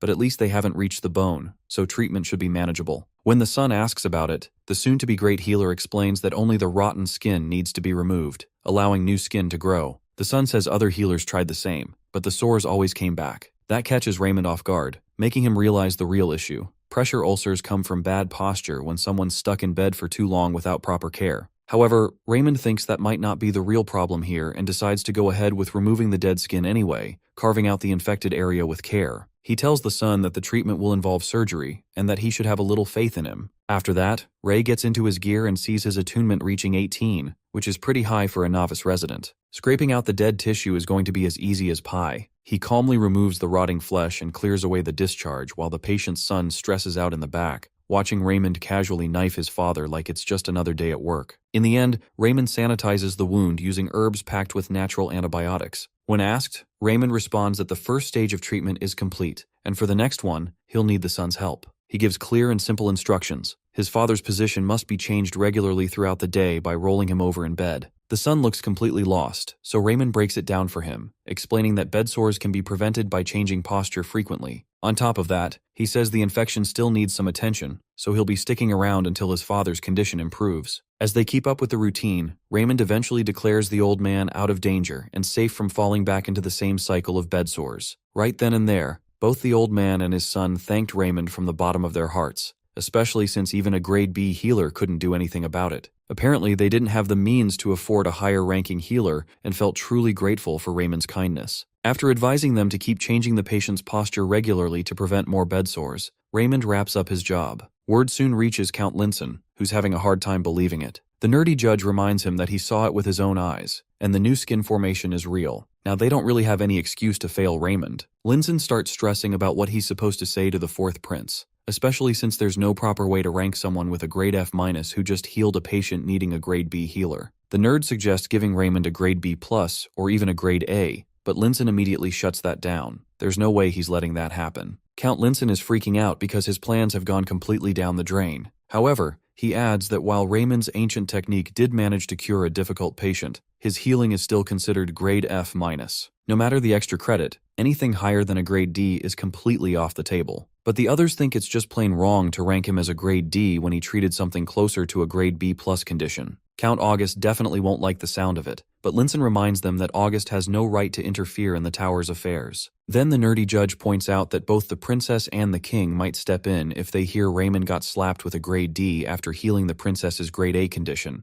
Linson clenches his hands, battling a mental struggle to decide how to appease the fourth prince's mother while not upsetting the king. He initiates the request to contact the capital, aka the head tower, and fill them in. As it happens to be, the United Empire of the Cross is made up of 10 nations, while the Emperor resides in the capital, which is the head tower of healing. Even the King of Houston can't go against a decision made by the head tower. Everyone agrees, and they have sent their query to the head tower. Soon enough, the head tower's response comes back, and Linson rips open the letters. Just one look is enough to make Linson's eyes widen in shock. The head tower has graded Raymond as grade U. It's the first time this mysterious grade has ever been used. They're thinking U for undetermined, because even the head tower had a tough time reaching a verdict on this case, just like them. Well, Linson is pretty sure that neither the fourth prince's mother nor the king will have any issue with the outcome. Even if Raymond is officially recognized as a healer, the medical sciences still won't be acknowledged as a proper form of treatment. So in the end, it all works in Linson's favor. And that's how the world's very first grade U came into existence, starting with Ray. Among his peers, Raymond still got picked on and mocked for having a useless grade, with people saying he got his skills from witchcraft. They thought it suited a bastard like him, and the letter U became his symbol from then on. But as time passed, people started to see grade U in a different light, calling it untouchable or even ultimate. Something far beyond even grade SSS, even surpassing the mythical grade X, turning grade U into the most powerful rank of all. That part of the story takes place way later, But for now, in the present moment, Raymond lets out tears of joy for finally passing the certification exam and becoming an official healer. He bids farewell to the days of apprenticeship, plain veggie soup and stale bread, because now he can finally walk the path of steak. With a fiery grin, he lights a match and declares it's time to ditch this hellhole called Belland Infirmary, planning to burn the whole place to the ground. But just as he's about to leave, Hansen catches up with him. Healer Ray nearly jumps out of his skin, scrambling to say it's cold out here, so he's just trying to warm things up a little. Hansen calmly reminds him, it's summer. Afterward, Hansen reveals he received a grade C. So, Raymond asks about his plans as a certified healer. Hansen awkwardly admits he's not entirely sure, even though he received a message from Maple Infirmary. This news thrills Ray, knowing it's one of the 3 largest infirmaries in the capital, practically monopolizing healthcare for the common folk in the area. Raymond offers his sincere congratulations, but Hansen immediately asks about Raymond's own plans. Raymond brushes off the question, expressing his desire to treat Hansen to a good meal instead. Hansen wonders where an apprentice like Raymond would get the money. Raymond confesses he secured a loan from Healer Lending after getting certified. Hansen is horrified, demanding to know what possessed Raymond to pull such a stunt. Raymond replies with a playful smirk, saying he has his reasons, but food comes first right now. Later, these 2 newly certified healers hit the booze, getting drunk all the way through the night. Seeing the Shadow Prince in such high spirits, Hansen figures it's the perfect time to ask something that's been on his mind. He takes a deep breath and goes all in, asking where Raymond found the ancient relic related to the medical sciences, even if it's broken or incomplete. Hansen says he just wants to poke around, maybe learn something from it, and promises to keep it top secret. But Ray, completely wasted, burst that bubble fast by blurting out that there is no relic. He just randomly got blessed with the knowledge of medical sciences one day while cleaning. That nonsense sets Hansen off, thinking it's a total joke. He doesn't buy it for a second. Still, Hansen says he gets it.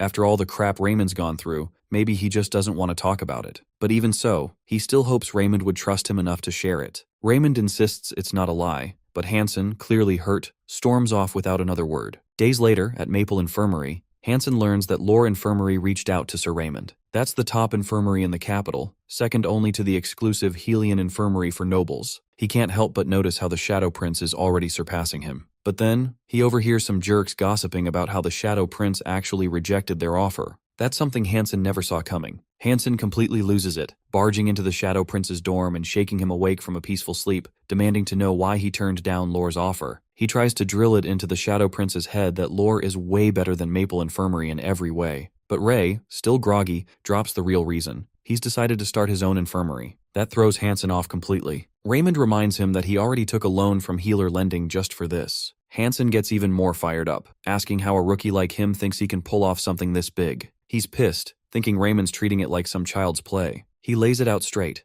Raymond needs real work experience before jumping into something so huge. But Ray, stubborn as ever, says this has been his dream ever since he became a healer. Sure, he's just a novice resident who still needs hands-on experience to level up, but that's the whole point. He turned down the prestigious Lore Infirmary because he knew he'd be stuck watching high-ranking healers treat patients instead of actually getting in the game himself. Especially because the Tower of Healing doesn't take his methods seriously, it only pushes Raymond harder to open his own place. He wants to prove that medical sciences can stand on their own. Hansen, still trying to talk some sense into him, brings up the fact that the whole region's already covered by the big infirmaries, leaving Raymond no place to set his business. Right then, Raymond straight up points at the map, showing a poor area that caught his eye. Hansen argues he won't earn a single dime there, no matter how hard he works. But that doesn't bother Raymond one bit. He's not chasing money. He just wants a steady stream of patients so he can keep learning and improving, aiming to become the top healer in the whole land. The news hits Hansen pretty hard, but he gets it. Meanwhile, the third prince, Remerton, hears about Raymond turning down Lore's offer and starting his own clinic. He had totally expected Raymond to take the offer, so hearing he said no caught him off guard. Turns out, Remerton was the one who arranged the offer in the first place, as a way to thank the Shadow Prince for saving Count August's heir. Remerton had even spoken with August and praised the Shadow Prince for protecting such valuable intel. His plan was to train Raymond under Lore and later bring him over to his own side. If only the guy hadn't been such a dummy and refused. When his lackey asks if he actually believes in medical sciences,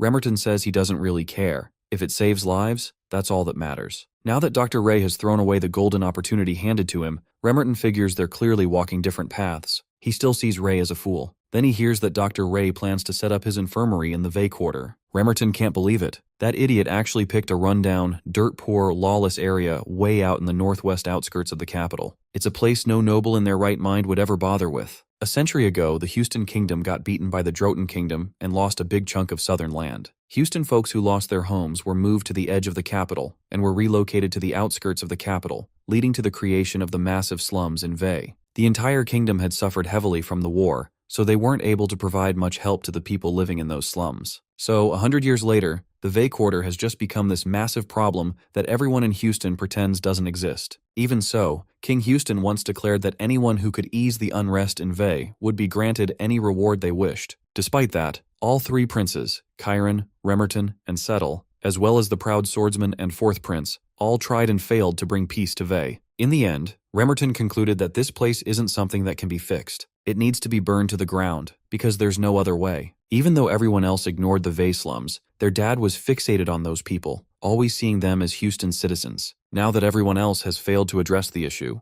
Remerton sees the Shadow Prince taking his turn. Meanwhile, in Belland Infirmary, everyone's judging the bastard's choice for picking Vay of all the places. They think bastards like him will fit in society. On the day of Ray's departure, his former patients tried to stop him from stepping into the dangerous territory, but this didn't shake Raymond's belief. He ensures to be successful enough so they can visit him one day. Right in the middle, Hansen informs Raymond of having a letter in his name, which weirds him out. Dr. Ray, after bidding farewell to everyone, asks Hansen to come along. Turns out, Princess Sophia wrote the letter, trying to convince Raymond to reconsider going to Vay, saying he'll regret it if he does. Without a shred of doubt, he crumbles the paper into a ball like it's trash, while Hansen tries talking some sense into him. He lets Ray know the risks and dangers of that area, which he isn't familiar with. Raymond bursts his bubble by revealing he lived there, so he knows it well. That knocks the wind out of Hansen, who suddenly remembers how the Shadow Prince once lived in that poor neighborhood. He tells Raymond how his own mother died there before he was moved to the palace. But Raymond simply says that people there live like anyone else.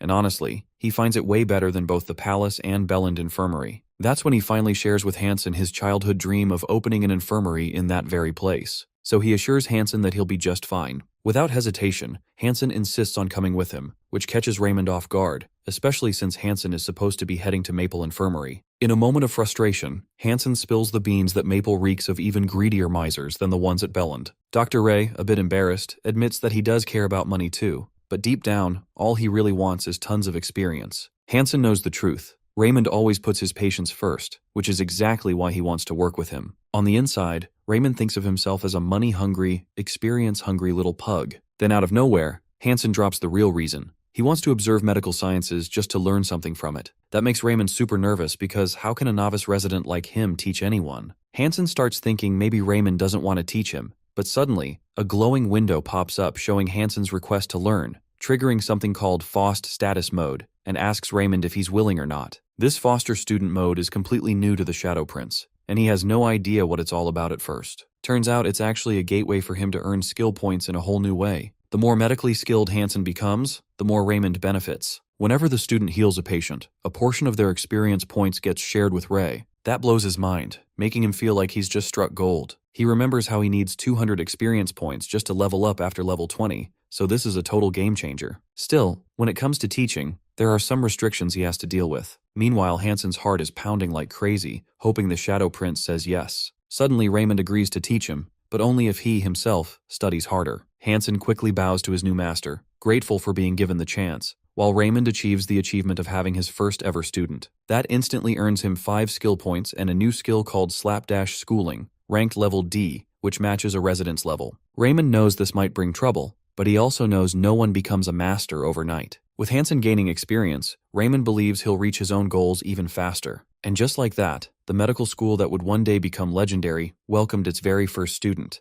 As they're about to head to the Vay Quarter, Hansen shows up in what looks like full combat gear. Raymond jokes that it looks like he's off to war instead of opening a clinic, but Hansen shoots back, totally serious about how dangerous the place really is. He even glares at this soon-to-be great healer, accusing him of hiding chainmail under his clothes too. Raymond hesitates, then admits it, says he treats his body like a temple, and there's no harm in being prepared. Hansen asks if he's not even a little scared. Raymond definitely feels the fear now that they're actually going, but he keeps a straight face in front of Hansen. Then Hansen hands him a club, telling him to protect that temple body of his. As soon as Raymond grabs it, the self-defense skill learning phase kicks in, but his stats are too low to unlock any actual self-defense skills yet. Turns out, this system is designed for doctors working in dangerous zones. Raymond's mind is blown by his sudden good luck with magic and self-defense, and for a moment, he feels like he's turning into some kind of legendary mage warrior. Meanwhile, Hansen notices Raymond completely frozen in place and calls him back to reality. Snapped out of it, Raymond pulls himself together, fully pumped to head into the Vey quarter with his new confidence. Still, that nervous tension refuses to let go of either of them. As they finally step into the Vey quarter, both of them try to convince themselves that everything's going to be fine. Even though Raymond feels like he's about to pee his pants, he tries to keep cool. Then, he points out the shady folks glaring at them from the shadows, their eyes full of disgust. Raymond tries to lighten the mood by saying those are the same people he once struggled alongside. Their nasty glares make both of them even more anxious, sending chills down their spines. Raymond suggests they head straight to the infirmary and avoid wandering around this eerie place. When they finally arrive, they're stunned to find it completely empty, not a single soul in need of treatment. Raymond tries to brush it off, saying it's just the first day, so they can't expect much. But even hours later, no one shows up. The same thing happens the next day, and the day after that.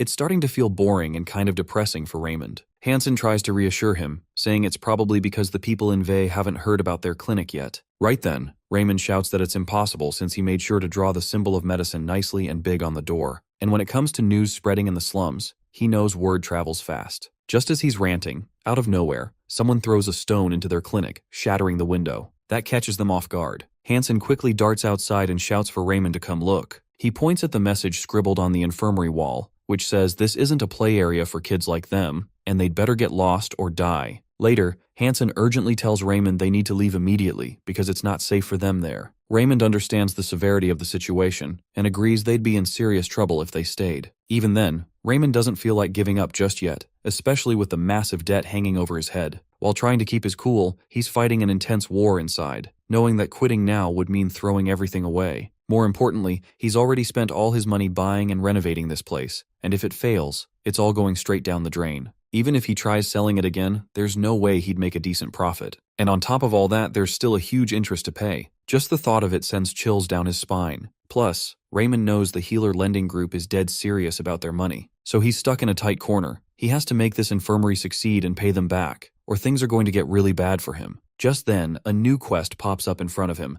to change the hearts of the slums and soften them, since the people of Vey have long been on the receiving end of neglect and cruelty from the rest of the kingdom. The quest calls for a half-doctor, someone who not only heals but also connects, earns trust, and builds bonds with the people. If he pulls it off, the reward is massive, bonus level 30 skill points. His debt's crushing, his clinic's falling apart, but this new quest might be the lifeline he needs. No doubt about it, one thing's clear that there's no room for failure, especially with dangerous threats looming. He decides to stay, but Ray leaves the choice up to Hansen, letting him decide whether to stay or go. Hansen's eyes light up like he's found a new sense of respect, noticing how much Raymond cares about the poor. But Raymond's mind is locked on one thing, paying off that crushing debt. Because of that noble choice, Hansen insists on staying, thinking that leaving would be a shameful move on his part. Raymond realizes this guy's got the wrong idea, but instead of correcting him, he turns his focus to what really matters, which is the need to do something about the situation before it spirals out of control. And right then, Ray gets an idea. At the slum plaza in the city, when Hansen starts shaking like a leaf at the sight of such a big crowd,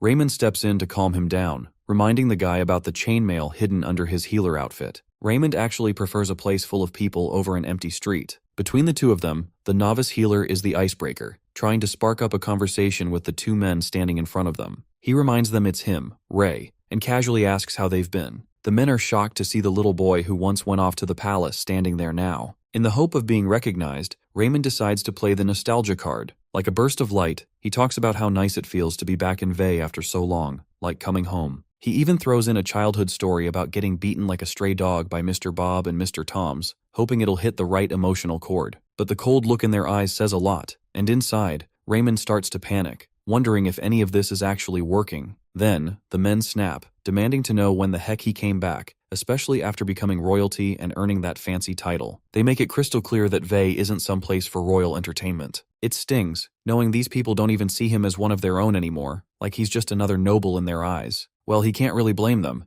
It's been 15 years since he last stepped foot here. If nostalgia isn't doing the trick, then he has to face them head on. Right then, Heart of Steel activates, triggered by his genuine efforts for the people of the Vey slums. He responds to the men directly, shutting down their assumptions and making it clear that's not how he sees this place. Without wasting time, he lays it all out, saying he's here to treat the sick. That's when the blue window activates the eloquence skill, and his strong will to help the sick comes through with powerful clarity. The eloquent skill and heart of steel work together perfectly. Raymond boldly states that even though he's the king's son with the freedom to go anywhere, he chose to come here. He notices the mood shifting as people start talking about why a healer would show up in a place like this. His plan is falling into place. He speaks honestly, saying the poor suffer from illness just like anyone else, but there's never anyone to heal them. Then he opens up about his past, revealing how his own mother died right here, untreated and forgotten. Hansen feels the weight of that story and it hits him hard. Soon, Raymond's voice echoes through all of Vey as he shares his true reason for coming back is to treat their sickness. Being poor or not having a title should never be a reason to be denied care, which is he has stepped inside Vey to run his infirmary. Though he understands why no one would believe him, Raymond still makes an offer to treat the sick in the deepest part of town, down on Crescent Street. Hansen starts freaking out while the crowd finds it seriously weird that this guy would choose a place even they avoid. Turns out, Crescent Street is the roughest area in all of Vey, also known as the Entertainment District. It's where the cursed people live and work, and most folks want nothing to do with it. Raymond boldly announces that he's taking a vow to lift the curse of God from everyone affected.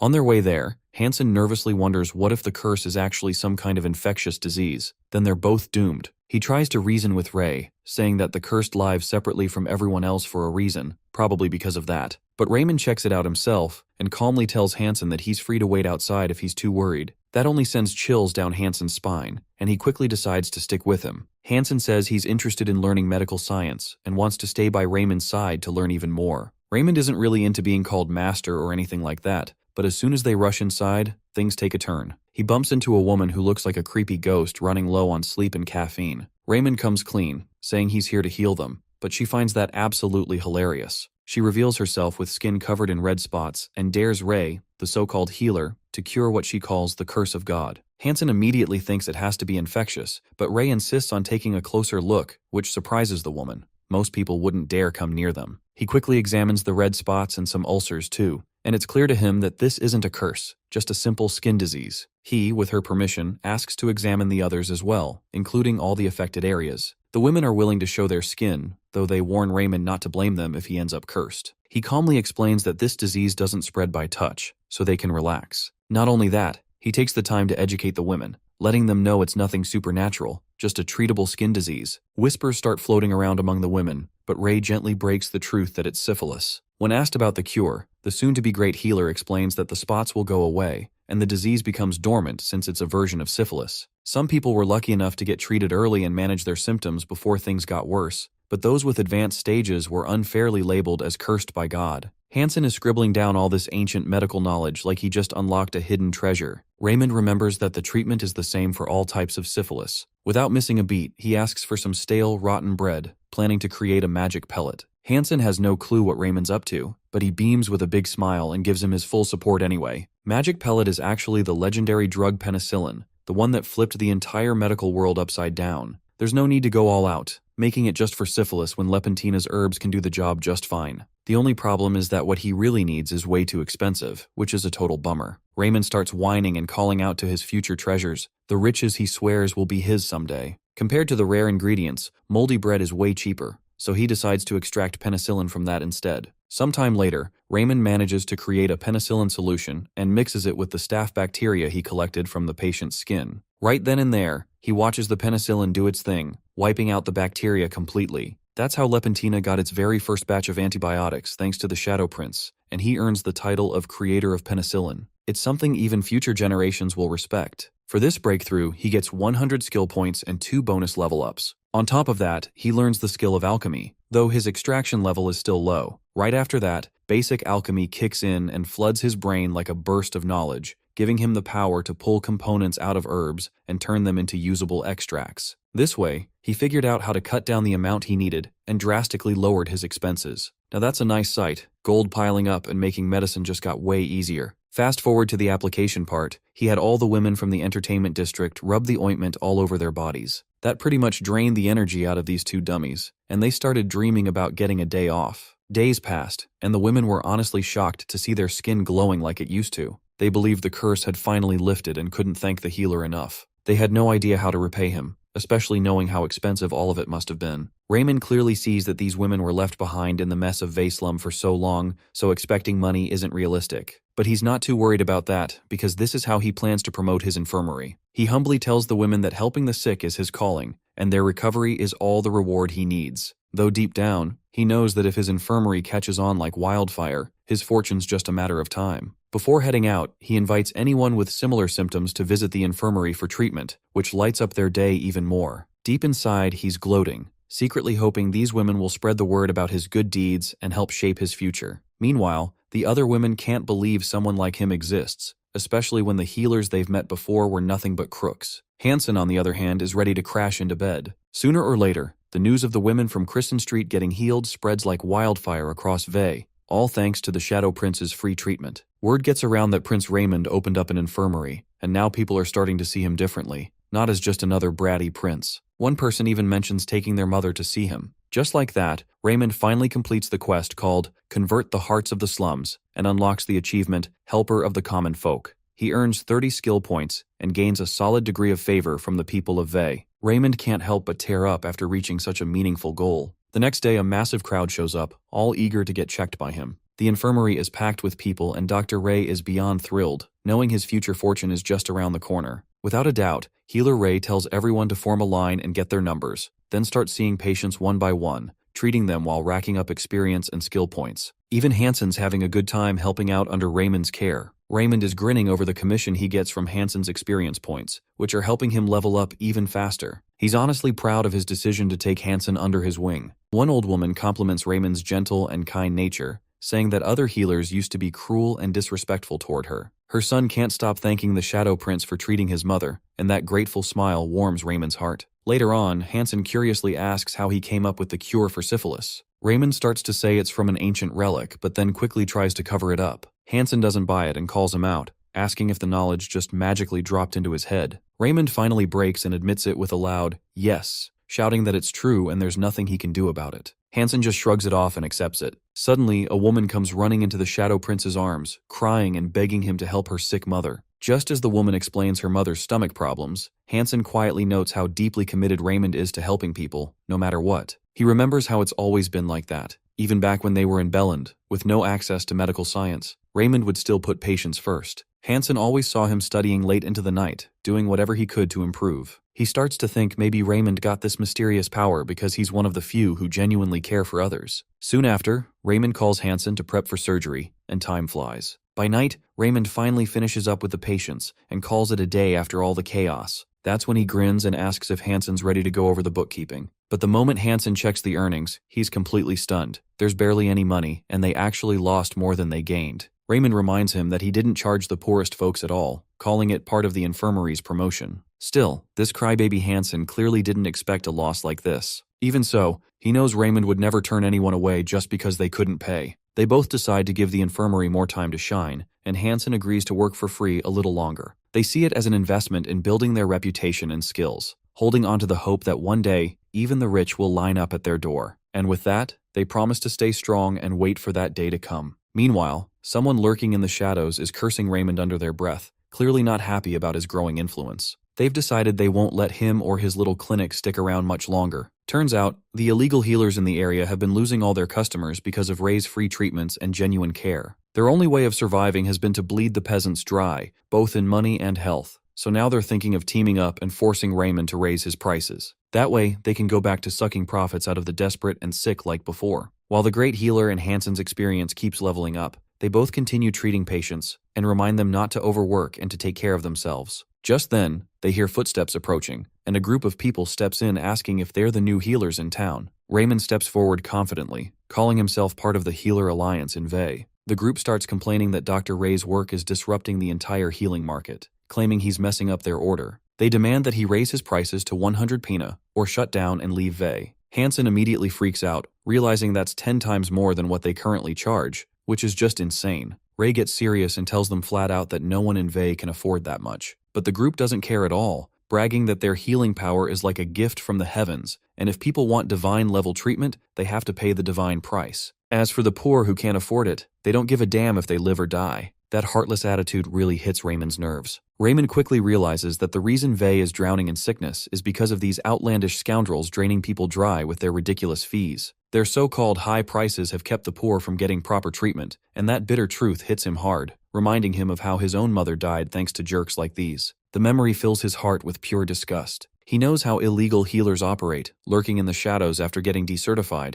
and there's no point trying to reason with people like them. All they understand is force. With a glare full of rage and disgust, Raymond stares them down, calling out how disgusting their attitude is, especially when speaking to a noble. A big vein throbs in his forehead as his fury builds, and he calls on Hansen to bear witness to how these fools just insulted a noble right to his face. On top of that, he throws in Count August's name, saying that the Count personally sponsors him, and there's no way he would be happy to hear that Dr. Ray was blackmailed into raising his prices. Hansen's anger shoots off the charts, and he's ready to report the incident to the guards. But those scumbags laugh it off, claiming there are far scarier forces here than the throne. Raymond knows they're probably right. The city guards wouldn't bother coming to this area, no matter how much gold was waved in their faces. Still, he threatens them, saying Count August's personal guards aren't the kind to sit idle if anyone tries to hurt him or Hansen. That shuts the scumbags up real quick, their smug faces twisting into worry as they realize August is backing Raymond. Raymond can't help but gloat a little, pleased that his words are landing just right. He reassures Hansen that these lowlifes only respond to power, and they'd never dare lay a finger on someone with a man like August behind them. While the great healer and Hansen go back to treating their patients, the illegal healers gather for an emergency meeting, all rattled after hearing that Count August is sponsoring the very man who's ruining their shady business. On top of that, the novice healer is technically a noble by name, and if they mess with him any further, they risk catching real charges. That's when they turn to Lance, a former healer who once lost everything at Belland Infirmary because of Ray's interference. Lance still doesn't understand why Raymond showed up in this dump of a town, of all places. After being charged with contempt and fraud, his license got revoked, forcing him to scurry into Vey and live like a beggar, healing people illegally. The idea of Ray thriving here burns him up inside. So, he suggests a plan, spreading rumors that Dr. Ray's healing techniques are nothing but trickery and lies. He casually tells the others that even a 10 panna bribe can sway those poor vagrants to believe anything. Once the gossip spreads, it'll be the people themselves who kick Raymond out.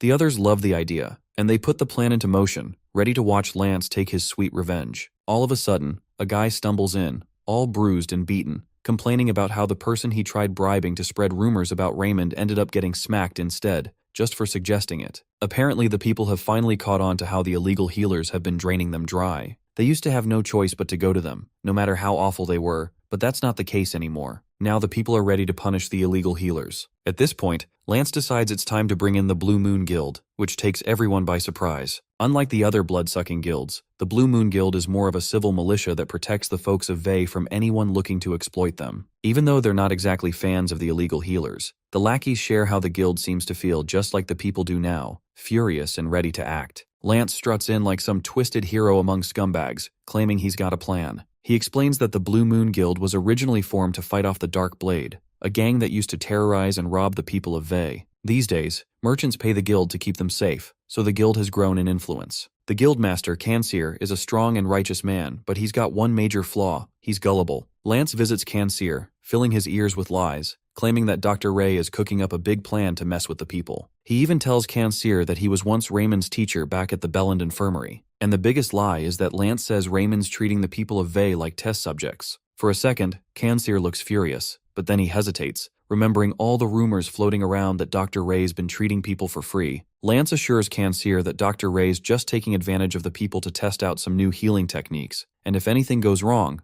no one would ever find out. He talks about the possible side effects if this continues and insists Kanseer is the only one Vey can count on. After a lot of thinking, Kanseer finally decides to kick Raymond out, and Lance is already overjoyed just imagining Ray getting beaten to a pulp. The next day, Kanseer shows up, and Blue Window picks up on a rude customer entering the infirmary, scaring the crap out of Hansen. Raymond's totally confused, wondering why this giant, grumpy bear of a man is suddenly in their place. In a flash, Kanseer threatens the new healers, demanding they pack up and leave or face his wrath. All Raymond can think about is how his dream of building a fortune from this place is crumbling to dust. Just then, a patient shows up, demanding to know why Kanseer's so mad. Without missing a beat, Kanseer accuses Raymond of using the people of Vey as guinea pigs and running human experiments. Raymond is left speechless while the patients stare in wide-eyed shock. Kanseer shouts that Dr. Ray's healing methods are nothing but trickery, and that the no-fee treatment is just bait to fool them all. He tells everyone to leave the infirmary immediately, but Raymond steps in, yelling that it's all lies. Suddenly, a blue window pops up, signaling the activation of the skill dealing with crazies paired with Heart of Steel. It's a bonus quest that hits him out of nowhere, tasking him with treating a rude patient. Apparently, if Raymond reaches out with real sincerity, he can win any patient over to his side. The rewards look sweet: 10 skill points, a bonus level up, and the rude patient's full-on favor. Just like that, Raymond's fear melts away as he hits a state of real calm. The word rude means the patient must be dealing with something painful after all. Without wasting time, Raymond suits up and flips on the charm, explaining that his healing technique is actually recognized by the king himself and certified by the Tower of Healing. He even points out to Kanseer that the other illegal healers in Vey are trying to slander him just because his fees are low. That clicks something in Kanseer's mind, reminding him how Lance used to charge outrageous fees, which probably drove the townsfolk mad. The guy even scammed money out of Blue Moon Guild members. That just lights Kanseer's fuse, and he storms off, saying he needs to do a little verification, promising to return. But Raymond stops him, knowing this guy is actually the patient mentioned in the quest. Raymond's clever side kicks in hard. There's no way he's letting a high-ranking thug walk off without paying up. So he shifts into sweet talk mode. While chatting over a cup of tea, he casually asks if Kanseer's got some nagging issue the other healers couldn't fix. That's when Kanseer finally opens up, looking a bit embarrassed, saying he's been having recurring problems in his rectum, with blood in his stool. Raymond quickly puts 2 and 2 together. It's hemorrhoids. Without missing a beat, Raymond offers to treat him, saying it's a pretty easy fix. Kanseer's feeling a little unsure, but the fact that Lance already drained a fortune from him over this same issue pushes him to trust Raymond's words that it won't come back. Now the surgery's all set, and Dr. Ray figures out the problem is a grade 3 internal hemorrhoid, so he gets ready to cut off the affected tissue using surgeon's finesse. His attunement bumps up to 28. First comes the anesthetic herbs, then he cuts off the hemorrhoid tissue and ties the blood vessel with thread. After that, he makes a cut above the tie and stitches up the wound to finish the whole thing. Out of nowhere, a bunch of blue windows pop up, rewarding him with 10 skill points and a level up.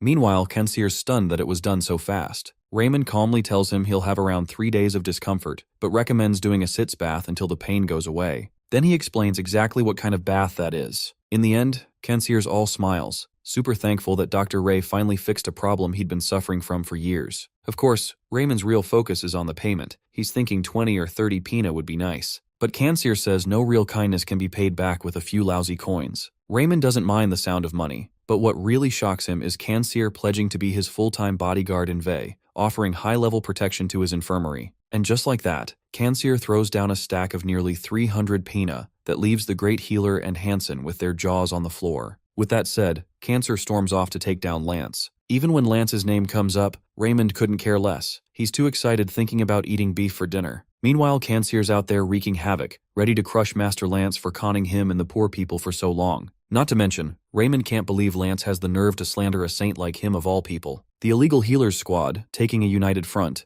admits their mistakes and begs the big guy to spare them. However, Kanseer's smacks and hits break their teeth, sending them off with a lesson. Anyone who stays in Vey will get a lifetime of porridge. These scumbags are chased out and are never seen here again. In the meantime, Raymond's infirmary hits great success after that incident, and his experience points soar to new heights, reaching level 28. He's itching to reach 40 real soon. However, he notices the patient flow is taking a toll on his physical strength, so he decides to focus on increasing his strength first. After that, he plans to invest in intelligence. Soon, his solo leveling will earn him the title of the greatest healer this land has ever seen. One day, Kanseer bursts in with dangerous news. A plague is coming, forcing Raymond to pack up and run. He's sure anyone who stays will be infected and die. Hansen's freaking out seeing this coming from a giant bear man. Raymond knows it's smallpox with a fatality rate of over 30%, and it's as deadly as the Black Plague. Raymond believes he might be able to save some people, but there's no treatment that will save everyone. However, Raymond's mind is torn over whether he should leave or not. Apparently, the Grim Reaper in the lands of Vey is actually smallpox, also known as the Cursed Mist or Black Death. This requires everyone to flee the designated area, as per the Tower of Healing's emergency regulations. Raymond knows that smallpox has long been marked as the mass victim maker in general medicine. He doesn't want to become just another number in history, and it's clear that the infected must be burned to a crisp. However, the former victim of the Curse of God asks if this is truly the Grim Reaper, or just another disease causing havoc, something Raymond can prove with his knowledge. It's also been a long time since smallpox attacked this area of Husto, which makes it strange that it's appearing now. Raymond starts thinking, and he asks about the ongoing symptoms. That's when he learns about high fever, horrible blisters all over, and how the former infected people who had the same illness believe it's come back with the same indicators. Raymond feels a thrill, as these symptoms could mean a lot of things, so maybe it's treatable. He plans to take a closer look to confirm whether it's actually smallpox or not. Hansen's ready to hear Raymond's thoughts so they can pack up and run. Raymond is clear about the infected being burned alive, even if it's not smallpox. But Hansen's pulling a crybaby move, saying they'll surely die along with the infected if that's the case. Raymond needs someone with more expertise to figure this out. Just then, the blue window assigns him a quest to save patients from wrongful death, with a medium difficulty. He has to use his knowledge to save people from unjust death, promising rewards of 20 skill points and a bonus level up. Just like that, Raymond decides not to leave Vey hanging, knowing he might be able to do something if it's not smallpox. Many diseases, like smallpox, spread through droplets. An infected person's saliva or mucus can spread the disease simply by coughing. In these circumstances, Raymond needs a physical way to stop the droplets from entering their airways. He asks Hansen to bring thick cloth to make a mask, gloves, and robes to cover the body, because Raymond plans on seeing the sick himself. Afterward, there's a big commotion with people screaming in pain, while a couple begs to leave their children out of it. However, the townsfolk are prepared with flames to burn them alive anyway. Out of nowhere, Ray, all mummified in a cloak, walks in, freaking out the others. Raymond introduces himself to calm them down, explaining that apparently the house members have been infected by the Grim Reaper, and the townsfolk are on duty to cleanse it with fire. Raymond questions them on how they diagnosed this professionally. For a moment they hesitate but mention the high fever and terrible blisters as signs of the Grim Reaper's presence. Raymond points out that measles and shingles also have those symptoms, but this sickness hasn't been properly identified yet. He bravely takes it upon himself to figure it out. The crowd is horrified, but he goes ahead and opens the marker to gain extra defense just in case. Without a shadow of a doubt, he spends 100 skill points to buy Shield, an auxiliary magic skill that helps defend against physical damage. His mana is low, so it only lasts a short while. After activating it, he walks in with no fear of droplets, at least for now. Hansen's jaw hits the floor when he sees Ray with shield magic on. Inside the house, there's a mother with 3 children, all begging to live. When they meet Ray, the healer, they think he's a prince come to save them. He insists on examining them first. Visually, the illness mimics smallpox, but it's not the Grim Reaper, it's actually chickenpox. The key difference is that there are no spots on the hands and feet. The white marks are only surface level. He assures them it'll go away on its own, so there's nothing to worry about. The woman is completely shocked, and Dr. Ray leaves her absolutely amazed. After that, he explains everything to the folks outside and calms the fire. Sometime later, the woman prays in gratitude to the Shadow Prince for rescuing them, and says her children are all fine now. Even the flame warriors from that night thank the Shadow Prince for stopping them from killing the innocent. Right then, his quest ends, and he unlocks the achievement called People's Caretaker, earning 20 skill points along with level ups. His reputation increases, and he also receives a fair amount of favors. Raymond loves the warm feeling that settles inside him, filled with the joy of seeing Vey finally reaching some stability. Everyone's happy now, looking forward to a healthier future. Meanwhile, the king is having trouble with Vey for becoming a growing liability, and Droton is on the verge of starting a war. Linson supports the third prince's opinion that Vey must be brought down. Now the final decision rests with the king. This time around, Raymond's kitchen is flooded with the aroma of grilled meat. Hansen's cooking up a feast after the family who had chickenpox shared some meat with them as a thank you gift. Raymond can't stop drooling, casually dropping the fact that beef helps boost immunity, while Hansen happily serves it up. As they eat, Raymond feels good about hitting level 29 and having earned the favor of the people. After all the chaos, they're finally enjoying some peace. Raymond is confident that once he reaches level 40, he'll leave his novice days behind, and a much easier phase of treating patients will begin. Out of nowhere, Hansen drops a question, asking if Raymond really used shield magic at the infected house. As usual, Raymond panics and starts lying, but decides to come clean. He confesses the truth behind the magic, and Hansen actually thinks it's pretty cool. But the soon-to-be great healer explains the shield only lasts a short time, so it's not that big of a deal. Hansen figures it's probably because Raymond's low on mana, the mystical power used for healing, magic, auras, and more. Healers heal, mages cast spells, and knights use mana blades and auras. As a healer, Raymond does have some mana, but his stats are sitting around 1. Hansen thinks upgrading the mana would really help Raymond treat patients better. Everyone uses mana, sure, but the way knights, mages, and healers apply it is totally different. Knights train by building lower chi under the navel, mages focus on knowledge to form middle chi in the chest, and healers develop upper chi in the brain that flows through the whole body. Out of all 3, healers have the hardest time accumulating mana, which is why those God-gifted folks with huge mana reserves make the best healers,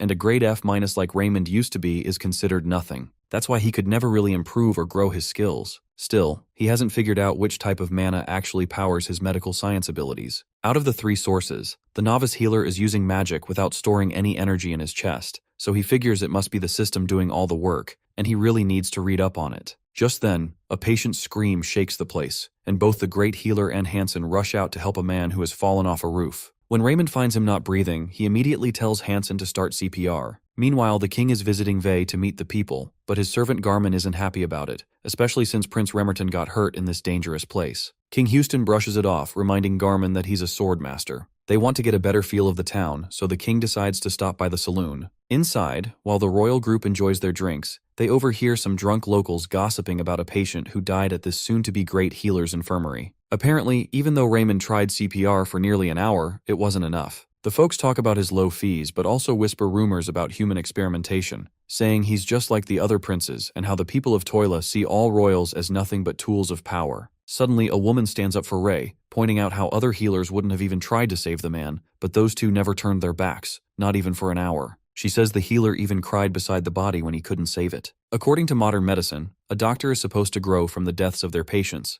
and when Raymond broke the news to the man's wife and kid, he was so heartbroken he kept apologizing while bawling his eyes out. He truly never wants to go through that again. The woman defends Raymond with all her heart, calling him an angel sent from heaven and a prince meant to serve the people. Her words spark others to speak up too, sharing how the Shadow Prince helped their families and friends while other healers only moved for a hefty price. The crowd begins to hail him as the Prince of Slums. Back home, Raymond unlocks the title, Helper of the Poor, and his reputation in Vey blows up. The title now comes with an extra effect, recognizing him as someone who supports the downtrodden, but holds major influence among the people of Vey. As a reward, he earns 20 skill points and a bonus level up. Raymond beams with happiness, already dreaming of the fortune he might make in the near future. Meanwhile, the king and Garmin realize that Dr. Ray's popularity in Vey has completely blown through the roof. Garmin had thought the guy wouldn't even survive basic living, but before he can say much, the king suddenly starts coughing badly, and it's only getting worse. Deciding it's time to return to the palace, they head out, but along the way, they hear a woman crying for help while a bunch of lunatics are messing with her. The king, fired up to teach them a lesson, draws his sword, which is already leaking a fierce sword aura. He dashes forward, takes down the thugs in an instant, and frees the woman, assuring her that she's safe now. But just as he lowers his guard, the woman turns out to be no victim at all. She's a planted assassin. With a wicked grin, she whips out a knife glowing with an aura and lunges straight at the king. Odin manages to defend himself just in time from the girl he had rescued from the thugs, only to be shocked when he realizes she's actually an assassin who set him up. He swings his blade and slashes her shoulder, but before he can follow up, she whispers a smokescreen spell. At first, Odin assumes she's using it to escape without being seen,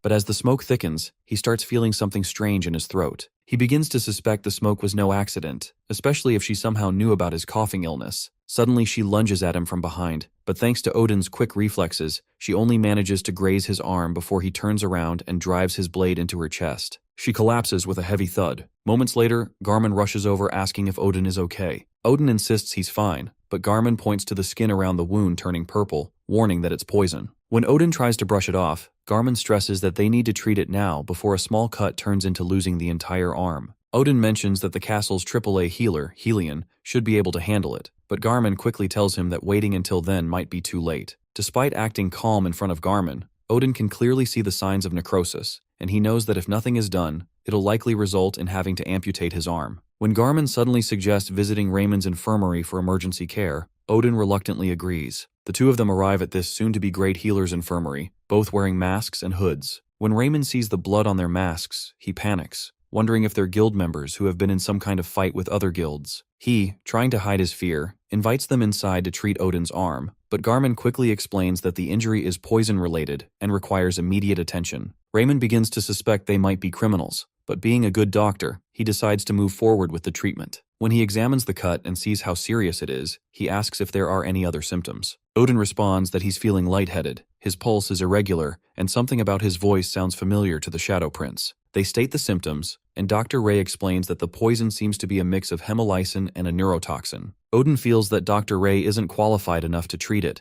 so he asks him to at least stop the poison from spreading for now, so he can get more advanced treatment elsewhere. However, Raymond reassures him that he can treat it using white snake antivenom since the poison is a combination of triple white snake venom and alpenrose extract. Garmin, impressed, questions Raymond's knowledge of the poison, noting that identifying such a mix usually takes longer. Raymond responds that he learned about this weapon during his apprenticeship and was a grade S in herbology. After thinking it through, Raymond mentions that just administering the antivenom won't be enough because the toxin has been enhanced with white snake venom. So he decides to maximize the effects, even though he knows it might be difficult for them to accept. When they ask him about it, the Shadow Prince says he'll have to inject the antivenom directly into Odin's veins rather than having him ingest it. But Garmin quickly gets defensive and refuses to let Raymond do it, calling it foolishness. The reason for Garmin's reaction is that syringes have never been used in Lepentina. When he tries to intimidate Raymond by emphasizing how important Odin is, Odin interrupts and asks Raymond about the rumors surrounding his infirmary, claiming that he uses patients as experiments. Odin steps closer to the Shadow Prince, threatening not to show him mercy if the rumors are true. Raymond feels the strong aura of Odin and stumbles back in fear, wondering if Odin is a swordmaster. His Heart of Steel skill activates, and once he's no longer terrified of Odin, Garmin is confused by how Odin's aura seems to have no effect on Raymond. Meanwhile, Raymond smirks, thinking of them as crazy. Raymond decides to stand his ground and tries convincing them that his suggested treatment is nothing more than a well-practiced technique from ancient times. He grabs Odin's hand and swears on his mother's surname, Pennin,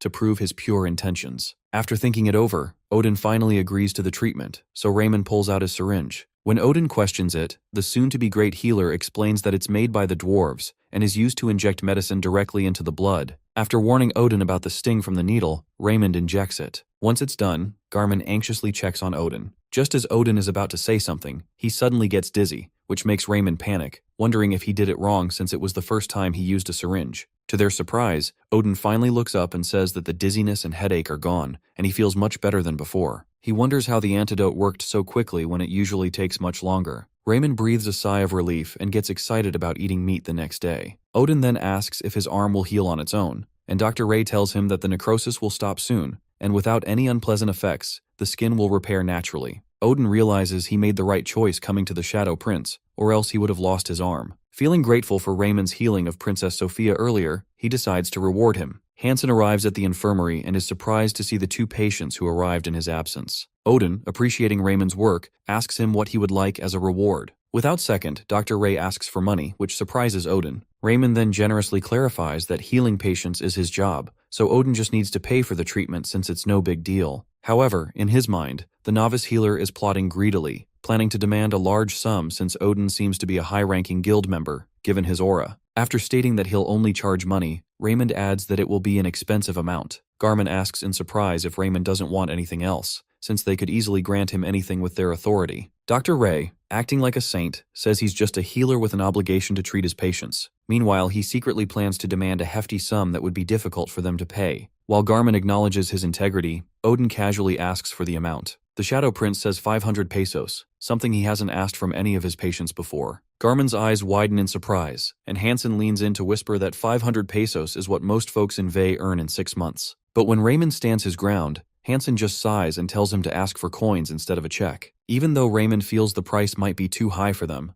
Garmin actually thinks 500 is way too little for the antidote. He says anyone else would have asked for around 2,000 and considers Raymond a generous healer. Odin then curiously asks why Raymond is working so hard here when he clearly has the skill to open his own infirmary in a better town. Glad he wasn't questioned about the fees, Raymond just smiles and says he has a bigger goal. Garmin is touched and assumes Ray's goal is to heal people for the rest of his life. He can't believe how gracefully this random man has grown up. As Odin gets up to leave, he suddenly claims he doesn't have any money on him, which gives Raymond a mini heart attack, thinking they're about to walk away with free treatment. But instead, Odin hands him a ring. Raymond's eyes light up at the sight of the fancy piece, and when Hansen takes a closer look, he recognizes it holds a mermaid's tear pearl, something worth 10,000 pina. Before leaving, Odin tells them the ring is just a deposit and hints that their little infirmary will be booming by the time he visits again. Once Garmin and Odin are gone, the great healer and Hansen just stare at the ring, barely able to process it, before bursting with excitement about finally getting to eat beef for dinner. Garmin thinks about how Odin's illegitimate son is able to do what the princes couldn't. Odin orders him to investigate the person behind the assassination attempt, suspecting there's a spy in the castle. The person responsible for the assassination attempt learns that Odin is completely fine and can't believe it, considering how strong the poison was. He decides to take a different approach in the future, but wonders who that skillful healer was who saved Odin.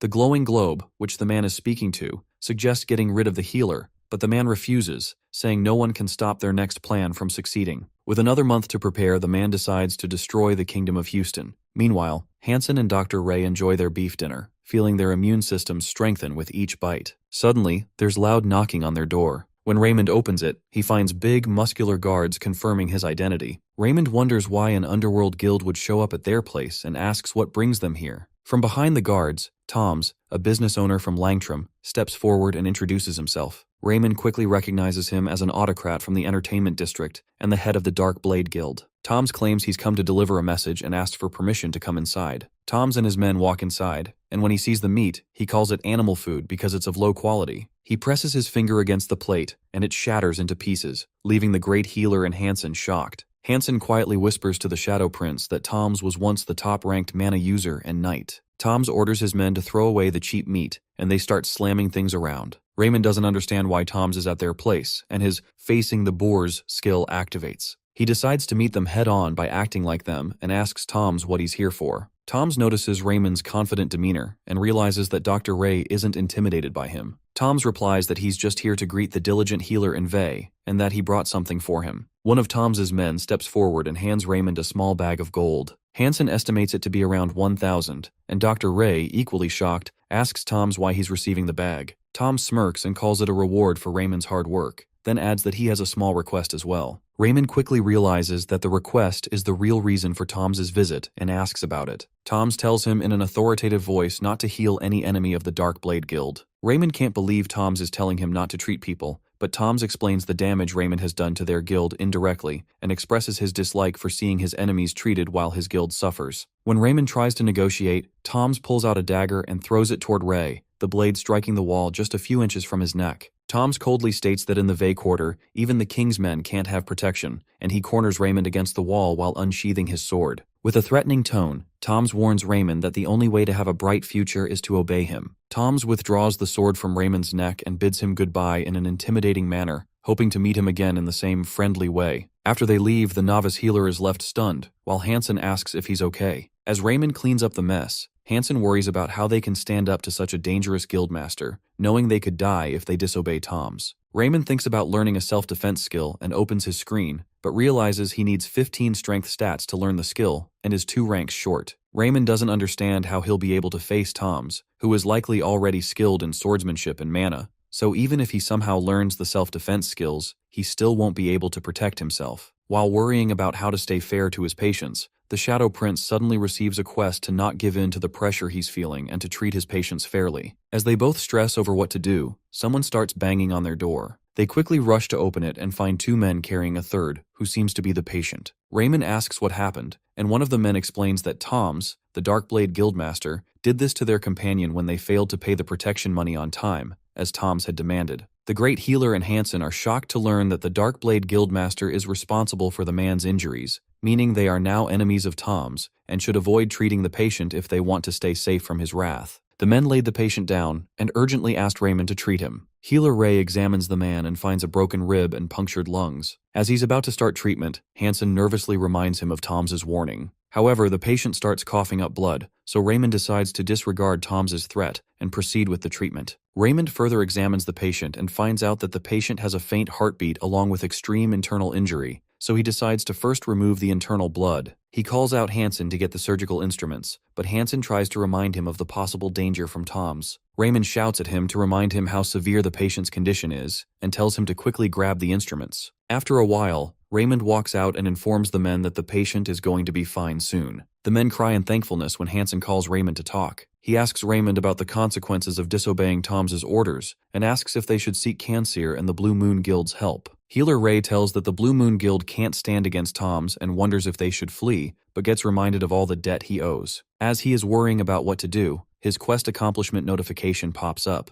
informing him about the upcoming reward for it. Raymond receives a hidden reward that allows him to upgrade any one of his skills to an A grade for a day. Right now, all his skills are still at D grade. Suddenly, he gets 2 new quests. One is to keep treating his patients, and the other is to wipe out the entire Dark Blade Guild. He can't understand why he's being given such a quest when he's just a healer. He even considers running away, but doing that would get him caught by the healer lending group and turned into a slave. Stuck between impossible choices, Raymond starts thinking if he should use his reward to boost his magic skill, since A-grade magic is something only the top-ranking mages have. With that, maybe he could stand a chance against the Dark Blade Guildmaster. But the problem is, even if his magic skill gets boosted, he still doesn't have enough mana to properly cast even a D-grade spell. That's when he starts thinking about using the reward on some other skill that could help him escape this mess. Then suddenly an idea hits him. He runs over to the table and quickly starts writing a letter. He calls out to Hansen and asks if he can send the letter to Cansir. Hansen, confused, watches Raymond scribbling away and asks what's going on and what the letter is about. Raymond says he's not going to run away, which surprises Hansen, and he immediately tries to convince Raymond how risky that decision is, reminding him that the Dark Blade Guildmaster is a violent man. But Raymond calmly assures him that he knows that very well and still chooses to stay. Hansen insists again, saying that treating patients is important, but it could put both of them in serious danger. Raymond finishes writing, places the letter in an envelope, and tells Hansen to just trust him. He knows exactly what he's doing. He hands the envelope to Hansen and reminds him how important his role is in all of this, telling him to deliver the letter to Kanseer no matter what. Hansen nods, takes responsibility, and heads out without saying anything more. Once Hansen is gone, Raymond decides it's time to use his temporary level enhancer reward on the skill called Heart of Steels. The moment he activates it, his determination shoots up to the max, and he feels an intense surge of energy rush through him. Suddenly, all his fear disappears. With newfound confidence, Raymond walks straight into the Dark Blade Guild. As expected, Toms reacts with intimidation, but then casually says that he was just about to visit Raymond regarding a certain matter. Raymond knows exactly what he means. He's definitely planning to kill him for treating that patient. But now, Raymond doesn't feel the slightest bit threatened. With his upgraded skill active, he stands tall and says he has something to say. When Toms gives him permission, Raymond bows and apologizes, leaving Toms and his men confused by his sudden behavior. After a short pause, Toms asks why he did something he now regrets, and Dr. Ray promises not to repeat his mistakes, saying he's realized everything this time and wants to devote his loyalty to him. He puts on an excited act and starts convincing Toms about the benefits of having a healer by his side, especially one skilled enough to be acknowledged by the king. Toms laughs at this soon-to-be great healer's offer and questions why someone who used to work for the people of Vey is now offering his services to him. Healer Ray, noticing the guards around them, leans in close to Tom's ear and whispers that his true motive is to make money. He says he couldn't land a proper job, so he ended up setting up shop in Vey, but now that he's found Toms, he no longer wants to waste his life treating the poor. After living 23 years, Raymond has gotten really good at acting compliant, and with his newly boosted skill, he can now flatter Toms even better. He keeps pestering Toms to accept the offer, and even offers to give him a free full-body checkup as a token of his thanks. He then explains how, using an ancient medical technique, he can detect and prevent future diseases through a detailed examination. After Toms agrees, Raymond asks him to send his men away since the process is confidential. Toms waves them off and lies down on a nearby couch. Raymond starts by examining his abdomen and slowly moves up to his chest. Tom seems a bit surprised when he notices the strange device Raymond pulls out, a stethoscope crafted by dwarves, so Raymond briefly explains how it works. While checking his chest, the Shadow Prince suddenly claims there's something unusual with Tom's heart and unbuttons his shirt for a closer look. Seizing the perfect moment, Raymond places his hand over Tom's heart and activates his lightning skill. Thanks to the Shadow Prince's high intelligence, the magic hits with full force, knocking Tom's out cold. As soon as he's unconscious, Raymond receives his quest rewards and feels a surge of pride. He realizes that the reason he succeeded was simply because he bowed earlier, and even though Toms was known as the most violent and powerful man around, he still fell to a single shock aimed at his heart. Raymond pulls out some rope from his suitcase and ties Toms up tightly, then decides to stay hidden until Kanseer arrives to back him up. He cracks the door open slightly and peeks out, thinking how much easier it'll be to take down the rest of the Dark Blade Guild now that their terrifying guildmaster is captured. Toms was the reason the guild had such a strong grip, and being one of the best high-ranking mana users, his fall gave Raymond a major edge. After watching the hallway for a bit, Raymond turns around with suspicion,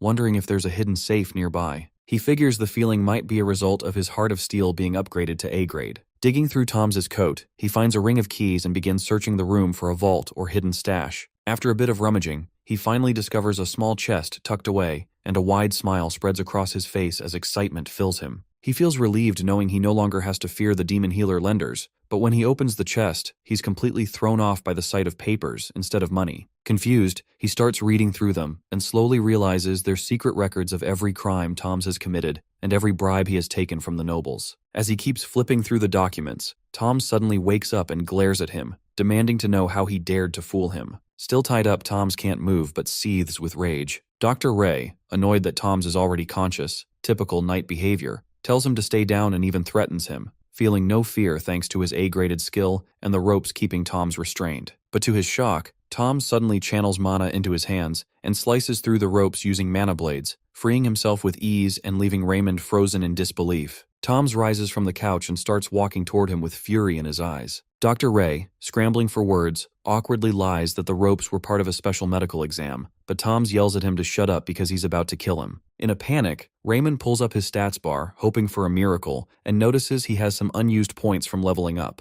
He quickly boosts his strength by 2, bringing it to 15, and purchases the self-defense skill. With the added skill, his strength temporarily jumps to 25, and although he feels stronger than ever, it still isn't enough. He's facing the most powerful knight in the guild, and despite everything, it looks like he's about to be crushed. Toms reaches out to kill Ray, but Ray squeezes his eyes shut and thinks about the life he still hasn't lived, a life full of riches and comfort. Refusing to give up, he remembers his Heart of Steel skill and grabs a wooden rod nearby. He swings it at Toms, who doesn't take it seriously at first, but when the rod actually hits him, Toms collapses on the floor. Raymond can't believe what just happened. Right after, he starts receiving reward notifications for his bravery, one of which gives him a burst of strength when fighting against someone stronger than himself. Seeing those messages, he becomes convinced that Toms is truly down for the count. As he debates whether he should tie Toms up again, a loud rumble echoes from outside the building. He, thinking Kanseer might have arrived, peeks out, and is stunned to see a massive crowd from the Blue Moon Guild gathered outside, yelling to take down the entire Dark Blade Guild while calling Raymond a prince. Still confused, he checks his screen and finds out that he's been given the title of Helper of the Poor.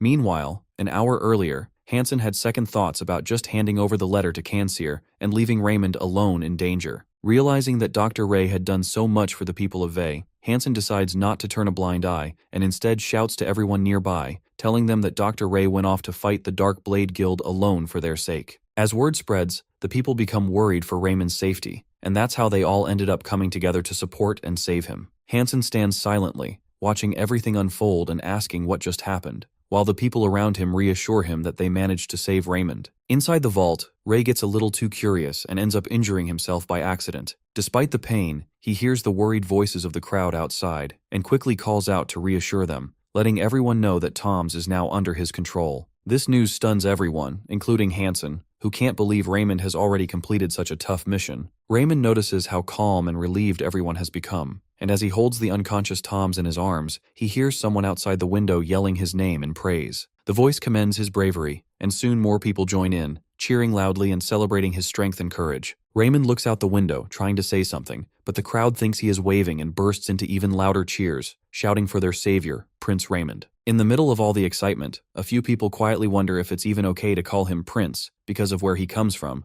but the majority ignore that and continue praising him as a real hero. As the crowd celebrates, a bunch of system prompts appear in front of Ray, telling him that he has completed the quest, finished the mission, increased his reputation, and gained 50 experience points, which is just enough for him to level up. Inside the palace, a noble questions how a healer like Raymond could possibly take down the highest-ranking noble in the Bay region and end up being praised by so many people. He asks how something like this could even happen. The woman speaking to him explains that Dr. Ray came up with a plan, saved the people from the rogue leader Toms, and ended up becoming a symbol of hope. She tells him that Toms had the most mana in the entire region and was seen as incredibly powerful, yet Raymond still managed to defeat him. The noble is visibly impressed. She continues, saying that despite being exhausted and treated poorly, Raymond still risked his life to help others. The noble realizes he completely misjudged the great healer and declares that someone like him definitely deserves a reward. Then she drops an even bigger surprise, revealing that during the mission, Raymond also found a secret book filled with records of crimes committed by powerful noble leaders.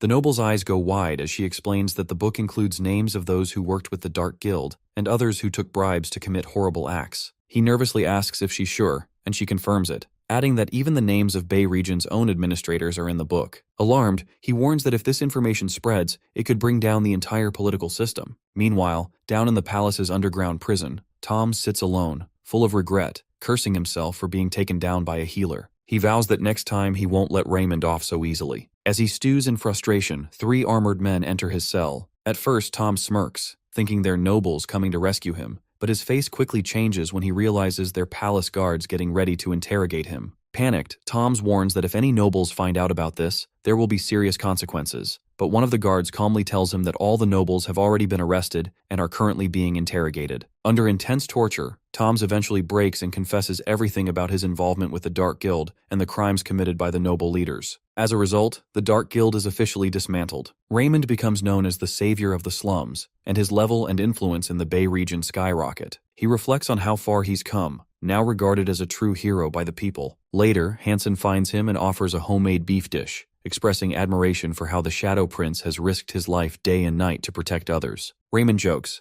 asking him to just cook the meat properly, but Hansen insists it's the least he can do for a hero like him. Healer Ray quietly notices how Hansen seems to be slowly distancing himself, maybe out of awe or uncertainty. When Hansen asks how the meat tastes, Healer Ray tells him it's delicious, eating with genuine delight. He thinks about how even people from distant regions now recognize him and want to meet him. When Hansen asks what prize he'll request for his accomplishments, Raymond answers immediately that he wants money, nothing else. The next morning, the great healer and his group board a carriage headed for the palace. He reflects on how the day has finally come, noticing how even the servants now speak to him with respect. Upon arrival, the palace grounds are packed with people cheering his name. The people raise their hands and declare that he is now Sir Ray, ready to cleanse the land of corruption. As he prepares to say his farewells, something suddenly catches his eye to raise his hand. Raymond's attention is caught by a woman in torn clothes, sitting on the ground with a dying baby in her lap. The child is clearly suffering from malnutrition, and Dr. Ray's heart sinks as he looks at them. He tries to hold himself together, realizing that, as a mere healer, he feels powerless to change the harsh lives of the people in the slums. He gazes at the woman with deep pity, thinking to himself how most slum dwellers live in such dire conditions, deprived of basic necessities, while the rich and powerful do nothing to help. He, sitting quietly, clenches his fists tightly, feeling frustration and helplessness wash over him. Just then, a prompt appears before him, a bonus quest notification, stating that he must complete a task with a difficulty level of 0. As Raymond reaches the palace, he overhears people whispering behind his back. They speak cruelly, calling him trash and ill-minded, mocking the idea that someone like him, an illegitimate child, could ever amount to anything. Their harsh words suggest that he belongs in the slums, not among the nobility of the palace. He listens silently, rage simmering inside, vowing to himself that one day he will become the best healer in the world. Then, he will return to confront them and prove that he is worth far more than they claim. As he walks through the palace corridors, he notices 2 young men bowing in gratitude before Princess Sophia. He pauses, admiring her beauty, but soon sees her become stern and commanding. She scolds the young men, questioning why they are idle and not working toward their assigned targets. Her fierce demeanor leaves them scrambling away in panic. Raymond then approaches her and greets her politely. She responds by saying that their meeting is not intentional, she just happened to be passing by. He notices how she emphasizes the coincidence of their encounter. Just as they are about to part ways, she turns to him and asks what he plans to request for his reward at tonight's ceremony. Raymond replies that he hasn't thought much about it yet. She advises him to choose wisely before walking away. Ray, now feeling a mix of confusion and pressure, heads toward the palace room where Prime Minister Gallman and the 2nd and 3rd princes are already present. As he enters, he curses himself for not knowing in advance about their presence. Overwhelmed, he bows and pays his respects. The 2 princes watch him coldly, showing no emotion. The 3rd prince, Remerton, burns with jealousy as he rants internally about how the Shadow Prince has suddenly won the hearts of the slum people, something they had tried and failed to do for years. His face tightens in anger as he watches Raymond. The 2nd prince, Karen, smirks and asks Remerton why he's so jealous of someone like Raymond. The 2 brothers mock Raymond's low birth and humble origins, making crude jokes about him being like a little puppy they plan to use for their own purposes later. They continue whispering, clearly underestimating the great healer and treating him like someone they can manipulate. Soon, the king calls the Shadow Prince forward. Raymond steps ahead and does as instructed. He is then asked the important question of what he wants as his reward for facing such danger and emerging victorious. For a moment his mind races. He knows the answer has always been money. That was his dream, his way to gain control and power in a world that constantly looked down on him. But then something shifts. He recalls Sophia's words urging him to choose wisely. That single conversation replays in his mind, and his thoughts drift to the starving woman and her dying child, the face of the people he wants to protect. A realization dawns upon him. This is his chance to make a real change. His eyes light up with purpose as he looks up,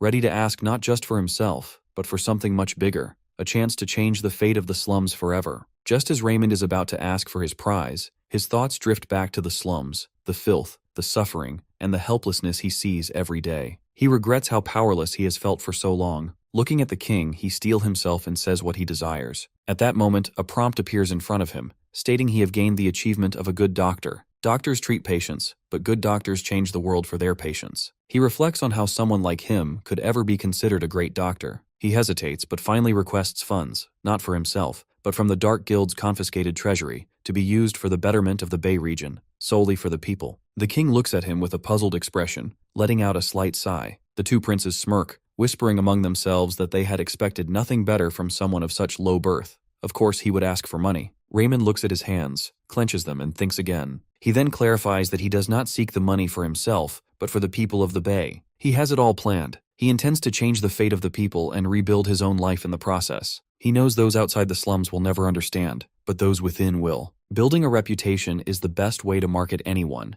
and reputation in the slums matters most. A new prompt appears, recognizing his intention. He smiles to himself, confident that he's made the right choice. When he finishes speaking, the king asks him a question. Raymond feels nervous but answers. The king inquires how he intends to use the money for the Bay region. Raymond wonders why the king even asks, as if he doesn't already know the answer. But he gathers his thoughts and explains. He tells them that he wants to work for society to clean the slums' filthy streets, purify the polluted water, and create conditions that prevent disease and infections from spreading. He believes this will make the slums a better, healthier place. The Prime Minister quietly observes, thinking about how the king has long ignored the slums' condition. None of the princes had ever managed to make any progress in their development, yet now the king is asking Raymond how to spend this money. The room falls silent as the weight of this moment sinks in. The Prime Minister wonders if this is the king's way of testing whether Raymond has the qualities of a future leader. Before Raymond can say more, the third prince abruptly speaks up, requesting permission to take charge of the slum's development. He reminds the court that he once tried to advocate for the slum, only to be rejected by the king and lose favor. He shares his ideas for improvement, hoping that this time the people might see the royal family in a better light and feel more loyal toward them.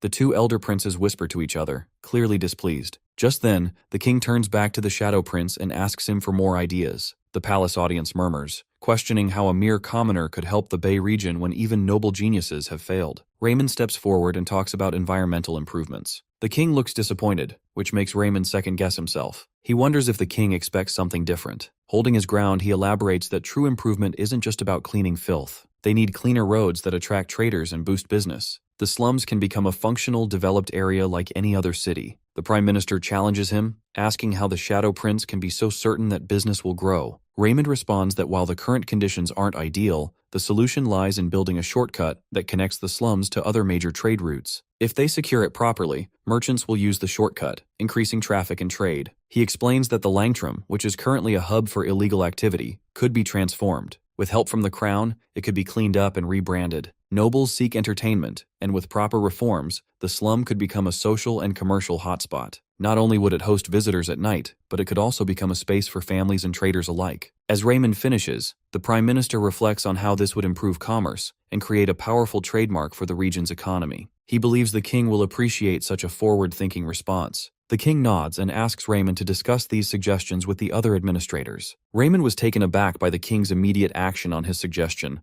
It felt so out of the ordinary. He looked at the king, and a strange feeling welled up inside him. He almost blurted out the word, "Father," surprised by the unfamiliar warmth of being recognized. Finally, the king says that Dr. Ray never asked for anything for himself, and for that, he will receive a reward. Raymond stands speechless, shocked. The king steps closer to the Shadow Prince, raising his sword in the air before gently placing it on Raymond's shoulder, granting him the title of baronet. Though baronet is the lowest of noble titles, it still places him among the nobles. He feels honored and thanks the king. The king then brings the sword closer to the Shadow Prince's face and asks what family name he would like to carry, anything he desires. Without second, Dr. Ray replies that he would like to be called Pennon. The king nods solemnly and takes an oath, proclaiming that from now on, Raymond shall be called Baronet Pennon, swearing by Odin himself, as Raymond is his son. The name Pennon is his mother's surname, and it now become part of the noble records. Somewhere far away, a man watches this ceremony through a magic ball. He questions how an illegitimate child can become a baronet. Such a thing is unheard of. And yet,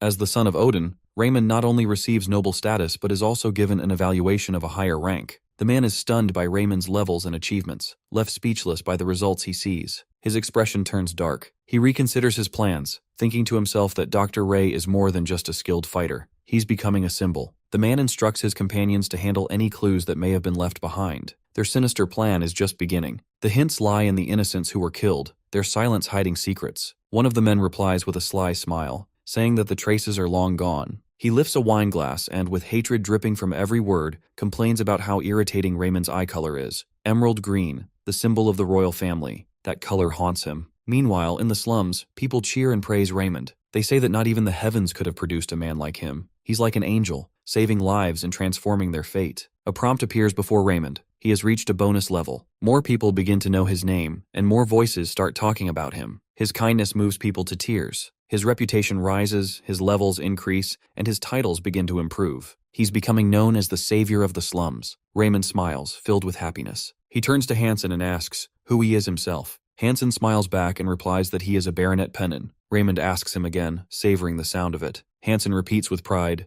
Baronet Pennon. Raymond can't stop smiling. He reminds himself that he's a noble now, a baronet. He's no longer just a slum-born child. Looking at his current level, Raymond speaks to Hansen about how close he is to another upgrade. With just a little more effort, he knows he'll be promoted again. The two walk away, with Hansen cheering for Baronet Pennon and Dr. Ray filled with motivation. Elsewhere at the Prime Minister's office, Rao Kaplan arrives. He's the youngest top scorer from the Martial Arts Academy, a noble by birth, and a member of a first-class family known for their wealth and influence. He can afford anything he desires. As he sits across from the Prime Minister, he proudly begins listing his achievements. After listening carefully, the Prime Minister offers him unexpected advice. He should seek help from Ray, as no one knows the Bay region as well as he does. Rao Kaplan is stunned. He wonders how someone of noble status like himself is supposed to talk to an illegitimate child like Ray, let alone work with him. The very thought unsettles him, but almost instantly he catches himself. He scolds his own thinking, realizing that one cannot judge someone by their origins. He decides he will see the truth for himself. He must find out who Raymond truly is with his own eyes,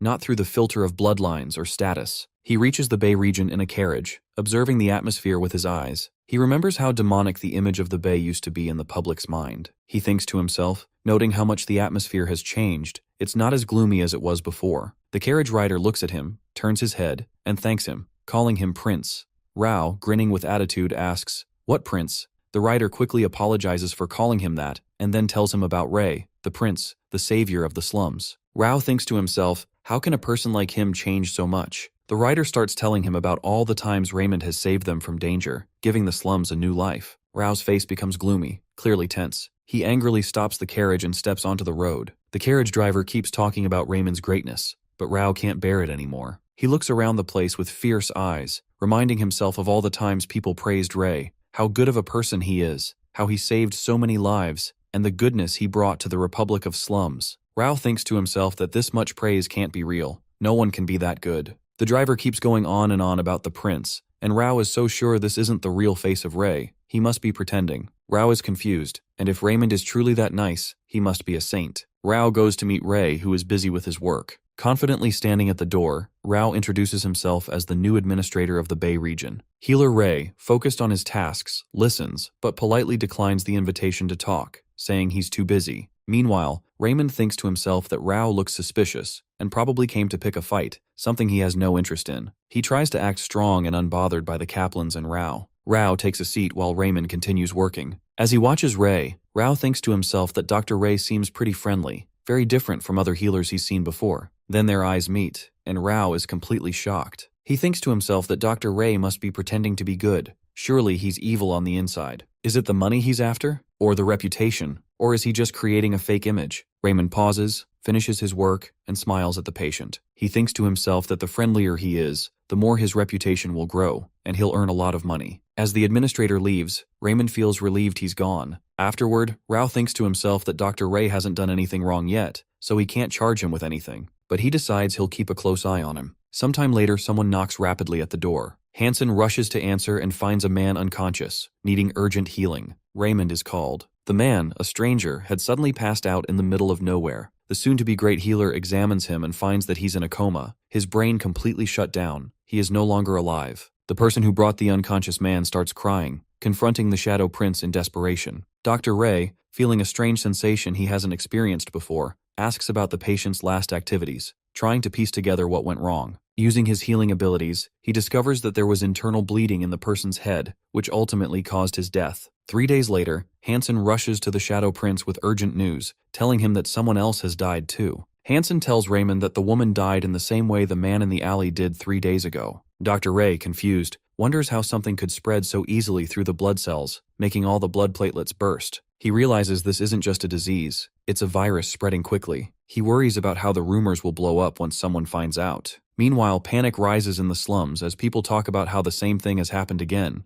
mentioning how much blood the woman spilled. Rao seizes the opportunity to create a stage for himself to speak. After knocking on a door, he assures the people that, as the new administrator, he will definitely solve the mystery behind this. The crowd murmurs, with some people doubting Lau's ability to handle the situation because of his young age. He tries to calm them down, but the shouting only grows louder. Then, a voice rises in praise of Prince Ray, saying he saved them without fear, and soon the crowd starts chanting his name. Inside, Raymond panics, holding his head, wondering what he should do to stop the deadly virus. A prompt appears, telling him he has a quest to fight the contagion. He thinks about it and walks out of his house, deciding to take action, though he's also thinking about the money and rewards he might get if he succeeds. As he steps outside, he sees Lau standing there, staring at him with disgust. Lau tells Raymond he can't fool him and accuses him of sitting back while people are dying. Lau says he will help the people himself and slams the door shut. Raymond stands silently thinking, maybe Lau should handle it, but then he remembers Lau doesn't know about epidemiology. Only he does. Though his degree alone may not be enough, Raymond decides to go out again and tells the people he's taking the matter into his own hands. Outside, Raymond sees Lau already writing public notices, advising people on what to do. Raymond heads back inside and calls Hansen for help. He orders him to get every book available on the subject and starts working. He also asks Hansen to list out all the do's and don'ts during a contagion. Raymond spends the entire night reading, from dusk till dawn. When he gets tired, he speaks to himself, saying it still isn't enough without knowing the origin. His first suspicion falls on the people living on the other side of the Bay region, the semi-demons. They may look human, but they are half-devil creatures, evil and bloodthirsty. He starts connecting the dots but finds no concrete clues. He keeps working, pushing through exhaustion, searching for an answer. The next morning, Raymond was at his counter when someone knocked hard and called his name. Raymond answered, "Baronet Pennon," and asked if he knew them. The man replies, panicked, that he's from the Kaoplan house and that Lau suddenly passed out. Raymond stands up in shock, and both of them rush to Lau's place. On the way, the Kaoplan house manager explains that the household is in debt and Lau is under heavy pressure. Raymond realized that even though Lau was from a wealthy background, he was facing similar hardships. When they arrived, Raymond quickly checked on Lau and told everyone that he hadn't contracted the virus. Since he's been working closely with the people of the Bay region, it might be another illness. Lau woke up and threw his pillow at this soon-to-be great healer, refusing his help. Raymond was embarrassed and wondered if he should go. After a while, the manager speaks to Lau, informing him that they've been asked for 2,000 penas. If he doesn't get treatment, he'll die like the others. Despite this, Lau's ego remains high. He says he doesn't want treatment from a liar like Raymond. Raymond interjects, asking them not to pay him like this. He will want something else from them, not money. He approaches Lau's bed, holds his hand, and starts to ask why Lau always picks fights with him. Does Lau really think he's a liar who treats people just for money? He tells Lau there's nothing personal between them. As a patient, Lau is his first priority. Lau, confused, asks why Raymond is being so sincere about his safety. Raymond cleverly wins his heart with his pure intentions. The house help asks Lau why he's being so mean when Raymond is here to help out of nothing but goodwill. Lau agrees. After the argument, the soon-to-be great healer explains to Lau how the virus works. He tells him he has a cure and will try his best to save the people of the region. He informs Lau that he will now inject someone else's blood into his bloodstream. Lau denies him, but Ray insists there's no other means of healing.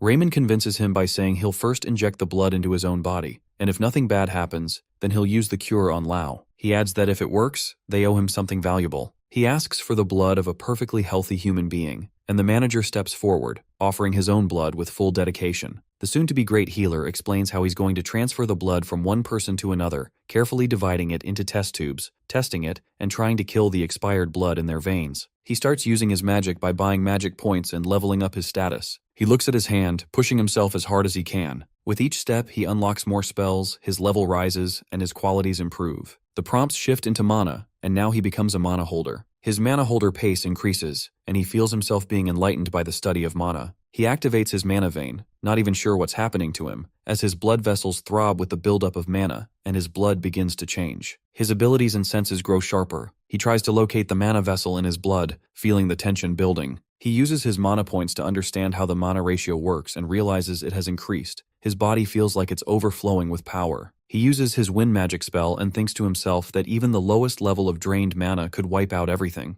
so he starts focusing on small areas. Slowly, he gains control of the magic. He successfully separates the blood into 3 parts: the white blood cells, the plasma, and the pure red blood. He smiles at the result, feeling proud of his success. Now he can cure Lau with it. Without wasting time, he picks up the blood and heads straight to him. After some days, they both talk about how fast Lau has recovered and how there's no more danger to his life. Raymond grins inwardly, thinking to himself, time for the reward. Lau thanks Ray, bowing to him, and Dr. Ray teases him, asking if he could be a little louder since he can barely hear him. Lau, clearly annoyed, repeats it again. Later on, Lau asked Raymond what kind of reward he wanted, Without even cracking a smile, Raymond replied that he just wanted Lao to treat him like a superior, especially since Lao disliked him so much before. That was all he asked for. Lao glared at this soon-to-be great healer, annoyed, wondering if this was what Raymond truly desired. Before Lao could speak, Raymond interrupted, stating that he was just a healer, and healers don't expect payment from their patients. With the purest look in his eyes, Raymond stares at Lao. Lao begins to wonder, is he really this nice? Is he some kind of saint? Meanwhile, the novice healer is thinking, yes, just like this. I'll lure Lao my way and climb my way up. My reputation will grow with the support of chiefs like Lao. His innocent eyes deceive Lao again, who now thinks, he can't be this nice. He must be pretending just to use people. Watching him, Hansen asks if he really doesn't want anything in return for saving Lao. Lao finally believes that there's no one kinder than Raymond as a healer. He bows again and apologizes for all the times he picked on him. Healer Ray, smirking in his head, thinks, got him. His levels are rising fast, and he can already feel he's about to hit the next stage in medical history. After some days, with Lao's name backing him, the great healer and his team are able to help all the people in the Bay region. The deaths finally stop. They begin the blood transfusions, and just like that, Raymond's healing powers grow, and so does his reputation. Meanwhile, the cult that created the disease gathers in secret, furious over their failure to spread the virus. This was supposed to be the end of Ray, but now he's using one of the ancient techniques again. Cloaked in robes, they chant around a crystal ball, cursing the great healer and saying he should be dead by now, debating whether it's time to get rid of him for good. Back in Houston, the great healer and Lao are cleaning and preparing a place for more patients when Raymond starts thinking about how the disease spreads. He pondered where the illness came from, realizing it wiped out blood platelets fast. Then it clicked that rats must be the cause. They're known carriers of plague-like diseases. But there are no rats in Houston. Rats are only found in Milkia, and the pastime plague started there. He asks Lao where he was when he first got sick. Lao mentions seeing a rat with white and black stripes on its back. That's when Raymond cracks the case. The rats are the carriers. Someone must have released them on purpose. Since Houston doesn't have rats naturally, it had to be a smuggler. Only a few merchants travel between regions, and one of them must have brought the rats in. He tells Lao about his theory and orders him to go to the palace and inform the king, saying the king might be able to help them. Raymond also warns him not to mention that the theory came from him. There are too many people in the palace who are jealous of him, and besides, he's still on the wanted list. Instead, he wants Lao to say that he discovered it himself, and now needs the king's help. Lao, thinking about Raymond's pure intentions, reflects to himself, how could I have ever doubted someone like Raymond? He finally agrees and tells him he'll carry out his sir's order. After some days, Lao reaches the palace and tells the king the full story of what happened in the Bay region. The king asks him for details about the disease, and Lao replies that he's completely sure of what he's saying, thinking to himself that he's finally having a proper conversation with the king. The royal committee murmurs among themselves, questioning how something like this could happen and whether others might still be at risk. The king wanted to quarantine the capital, but asked Lao how many were dead. Lao said only 2. The king was surprised, thinking it was a bad disease. Lao replied that Baronet Pennon found a cure, even though he felt bad for taking credit. The king then wondered if Baronet Pennon also identified the disease, recalling Pennon's recent success and now marveling at his apparent city-saving talent. Lao boldly stated that Pennon had not only figured out the disease, but also created the cure. Prime Minister Galman silently congratulated himself for bringing those two together. Then the 4th prince steps forward, trying to take control of the situation, saying he'll personally take care of every rat in the Bay region. He's thinking about how much he hates Ray, especially after Raymond took down the Dark Guild when his own people were involved. Wanting to gain some recognition, the prince asks the king for permission to lead the effort. The king agrees, but Galman raises a question, asking if the prince's soldiers are even capable of handling the job.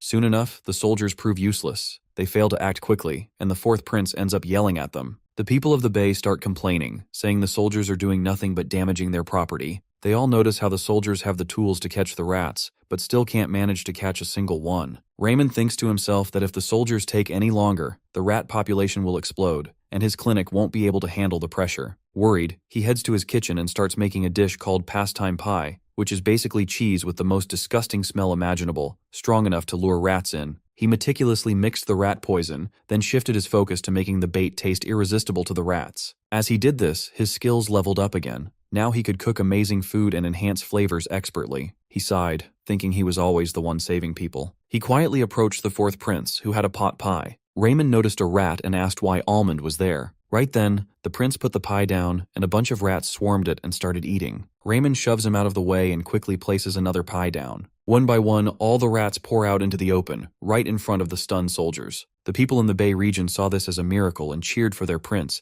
yelling that he saved them again. But the 4th prince was angry and told them not to praise him or say his name. The crowd quickly apologizes and turns their praise to Baronet Pennon instead. Even the soldiers, going against their commander, start siding with Ray. The people began saying that Satel's method was useless and that the cult's plans had failed again, forcing them to retreat for now. One of the soldiers thinks Prince Settle's method is basically useless, especially after seeing him order the honorable royal guards to hunt rats with swords in the first place. That just doesn't make any sense. Besides that, he thinks Baronet Pennon's method was way simpler and way more effective. He keeps watching Ray, not really sure what the guy is up to. Deep down, he's kind of impressed, even a bit proud, seeing how the Shadow Prince, a guy who clearly never worked a real day in his life or trained in swordsmanship, somehow handles a sword with such control. His stance and posture definitely look untrained, but there's something weirdly solid about it. He actually kind of resembles a real knight. Eventually, the soldier lets Ray, Baronet Pennon, know that he'll be receiving a reward from the palace, and that news makes Raymond light up with excitement. Inside the palace, the novice healer is cursing Lau under his breath for mentioning his name, even though he made it clear he wanted to stay under the radar and avoid getting caught up in any political mess. He has zero interest in glory. Meanwhile, the king asks Raymond what kind of reward he'd prefer. The soon-to-be great healer figures his time is up, so he decides to just ask for money and get the deal over with. The king is a bit surprised by such a small request in exchange for such a huge achievement, but the soon-to-be great healer explains that simple pay is enough. He only did what was required of him as a healer. Deep down, he knows that asking for anything more grand would only attract more attention, which he definitely doesn't want. The money will be enough to pay off his debts, especially since his last so-called reward only added to them when he had to help Vei's people. The old hag is stunned that a jerk like him would make such a humble decision and wonders if maybe his royal bloodline has something to do with it. The king ends up granting Raymond's request, rewarding him just as he asked.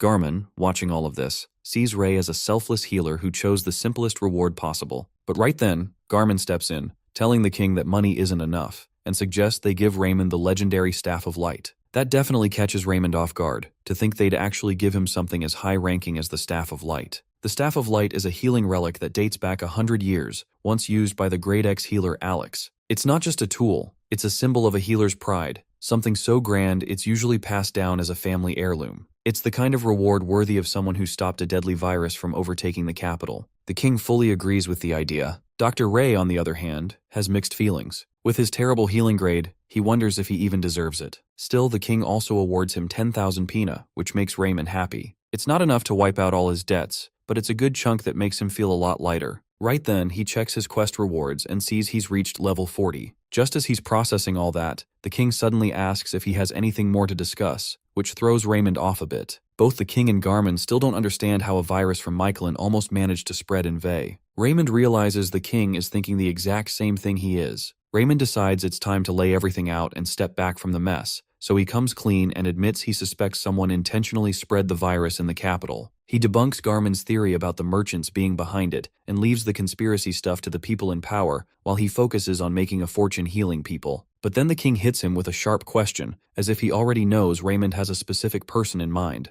Raymond thinks it has to be someone who would have gained big time if the whole plan had succeeded. With the capital nearly thrown into chaos, he believes the king is thinking the same way, that the real culprit is someone who stood to benefit the most. Not to mention, this person might have a serious influence, or be clever enough to pull off the stunt of secretly transporting a virus from far away without getting caught. The king takes all of this into account, and then, in a calm but clear voice, tells Raymond that Baronet Pennon's efforts are worthy of his gratitude on behalf of Houston. Raymond's eyes go wide, shocked to receive the greatest honor of all. Gratitude from the king is rare. He bows deeply, thanking him, and it's the first time he's ever received gratitude from his father. Afterwards, Raymond can't figure out why he's feeling so emotional. He tells himself not to take it this deep. Still, he makes a solid plan to set aside 500 pina for some juicy beef. For curing the unidentified contagion, his quest reward unlocks, giving him 20 skill points and bumping his level up to 40. From this point on, he's officially a senior resident, with boosts to his surgery skill and general medicine level, and he also unlocks the internal medicine skill. When asked, the king found Raymond's thoughts reasonable, which made Garmin start to realize that Dr. Ray's abilities might not be limited to just healing. He had thought Raymond's ideas about reforming Vei were good, but now, after everything,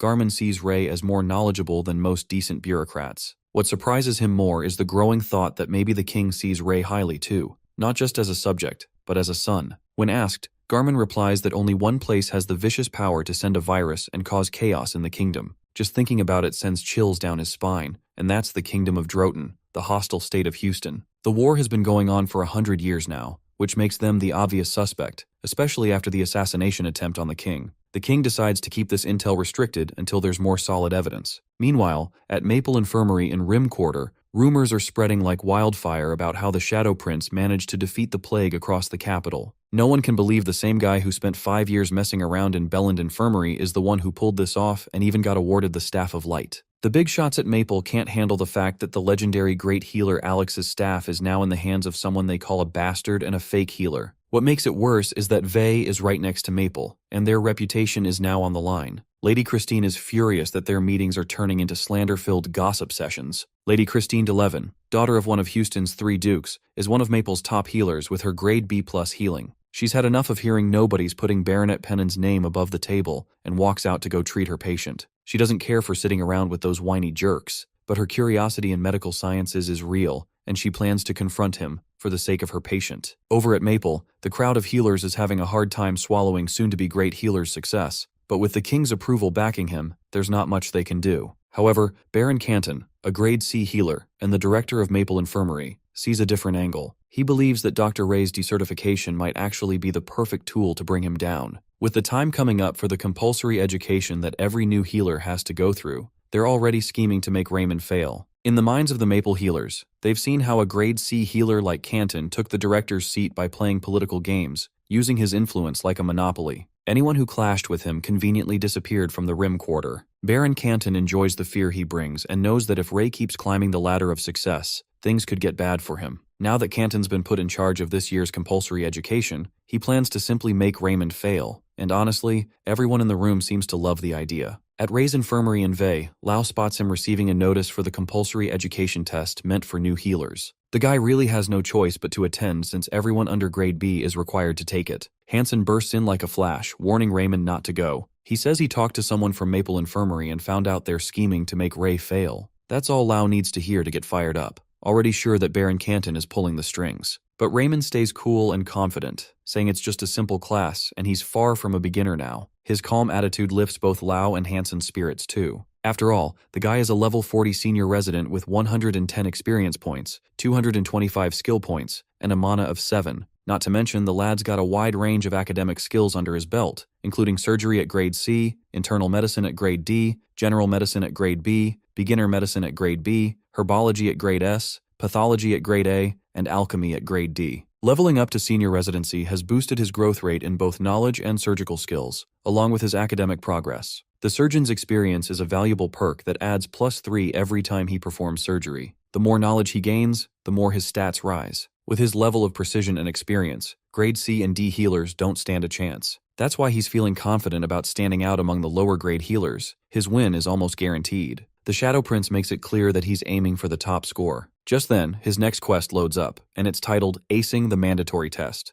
The condition is to go for top scores to earn a bonus level up, 15 skill points, and even push the public to reconsider the value of medical science. But the real reason behind Ray's motivation is the prize of 1,000 penna awarded to the top student of the year. Lau and Hansen can't handle how the Shadow Prince suddenly lights up, all fired up by the thought of buying meat. Meanwhile, Hansen starts feeling guilty for ever doubting him, realizing Raymond's true goal all along has been to revolutionize healing for the sake of the sick. Now he's fired up too. Lau, on the other hand, believes Raymond is aiming to break those stubborn old healers and their outdated beliefs. Moreover, Lau admits he used to suspect Raymond of being a greedy bastard, but now he's seriously wondering if Raymond's actually chasing money or something else. That comment stings Raymond a little, but before he can say anything, Lau shakes his hand to apologize for thinking he was materialistic. From that moment on, they both label Raymond as the most honorable man in the world. Dr. Ray, completely clueless about the emotional drama unfolding, is just thinking about how good the meat will taste once he gets the prize money. Hansen, fully convinced our doc's going to win, even plans to order early. And since Ray's always been too generous, he invites Lau to join the upcoming feast, knowing Lau's measly pay wouldn't let him enjoy a decent meal otherwise. With that, his 2 supportive lads wish him all the best. Later on, at Houston Kingdom's Royal Academy in the St. Alex Assembly Hall, Baron Canton steps up to welcome everyone as the teacher for this year's compulsory education.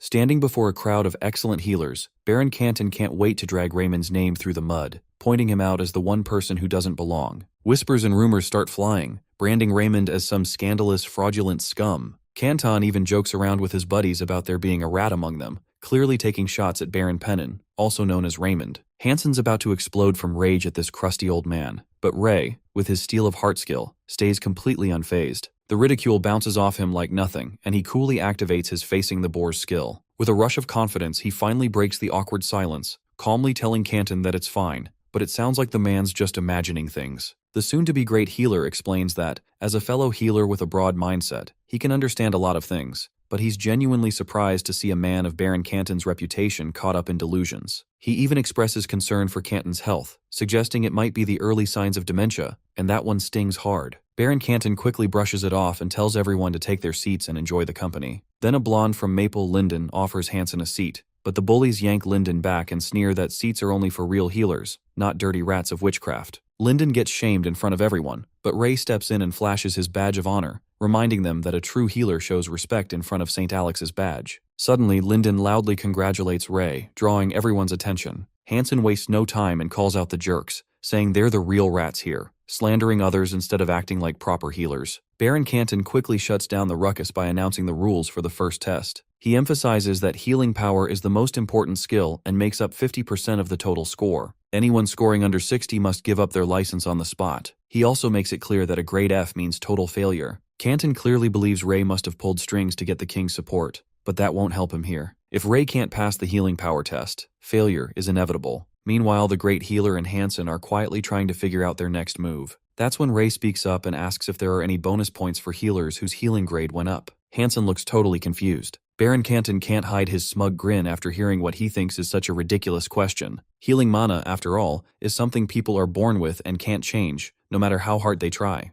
Knowing Raymond's reputation as a full-fledged delinquent, Canton decides to feed him some false hope, just to enjoy his downfall. He actually declares that the bonus point idea will count in this test, thinking it'll just humiliate Raymond further. But Ray grins, knowing full well that the old man just walked into his trap. Linden, however, is genuinely worried, since it's obvious to anyone that healing grades can't be increased, at least not normally. The lad is totally confused by Raymond's calm attitude. Baron Canton continues testing everyone until it's Linden's turn, and he ends up getting a grade D. Then comes Raymond's turn. Canton calls out for Baronet Pennon to show his healing powers, and Dr. Ray confidently raises his hand. Canton can't help but smile mischievously, thinking this will be the moment Raymond embarrasses himself. Still, the Shadow Prince makes sure to confirm that the bonus points are officially on the table, and Canton mocks him, saying it's irrelevant since he won't score high anyway. Linden, who's still concerned about Ray, starts to feel something strange just by looking at his hands. Canton repeats that no one can raise their grade just by trying harder. Normally, Raymond's luck would land him a random grade like anyone else, but this time he activates his mana, unlocking the 4th mana storage center called Mana Vein.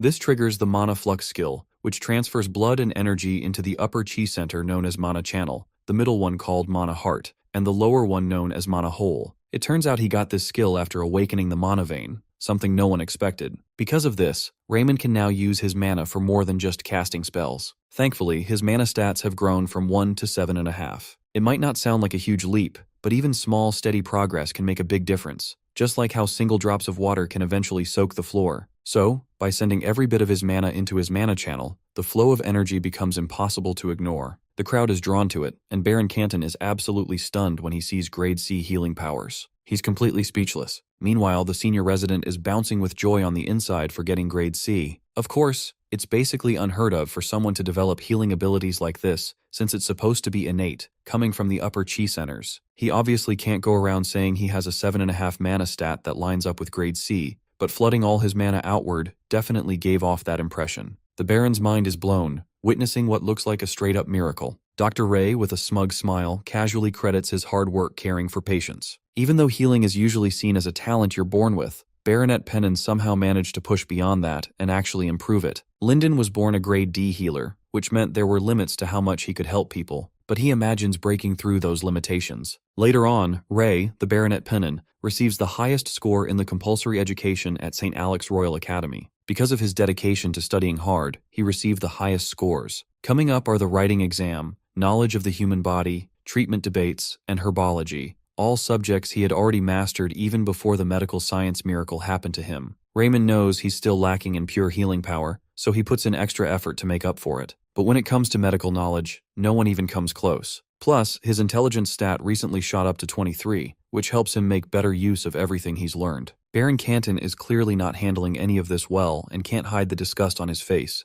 but Ray still shines like a diamond. The other healers are completely stunned, jaws practically hitting the floor as they watch Ray get the top scores. Most of them are convinced something must be off. Right there on stage, Ray flashes a big grin like a happy-go-lucky goat and teases the others, asking if they're working hard and losing sleep yet. He even throws in a jab, hoping they're not just planning to settle for being a bunch of C ranks. Up next, the Baron pulls in a cart, knowing Raymond's on the verge of becoming the top scorer, and he's already lost his chance to disqualify him. Healer Ray and Hansen are now shining in a whole new light, and Baron Canton just can't stand it. This fussy jerk still has an ace up his sleeve, planning to give Raymond an injury he can never heal. Without wasting time, he announces the final practical exam. When he yanks the cloth off the cart, everyone loses their minds at the sight of an orc monster. Hansen's freaking out like a headless chicken. Baron explains that the orc has harmed a lot of people, but for today, he's their patient. He assures them that the orc has been given plenty of anesthetic herbs, so no one's in danger. With a mischievous grin, he commands them to heal the wound on the orc's body. Since Raymond is first, Baron had already decided to inflict a wound impossible for him to heal. Without hesitation, he stabs the orc, making all the healers flinch. That move wakes the beast, and the Baron starts shaking like a leaf under its towering shadow. To make things worse, the orc's leash comes loose,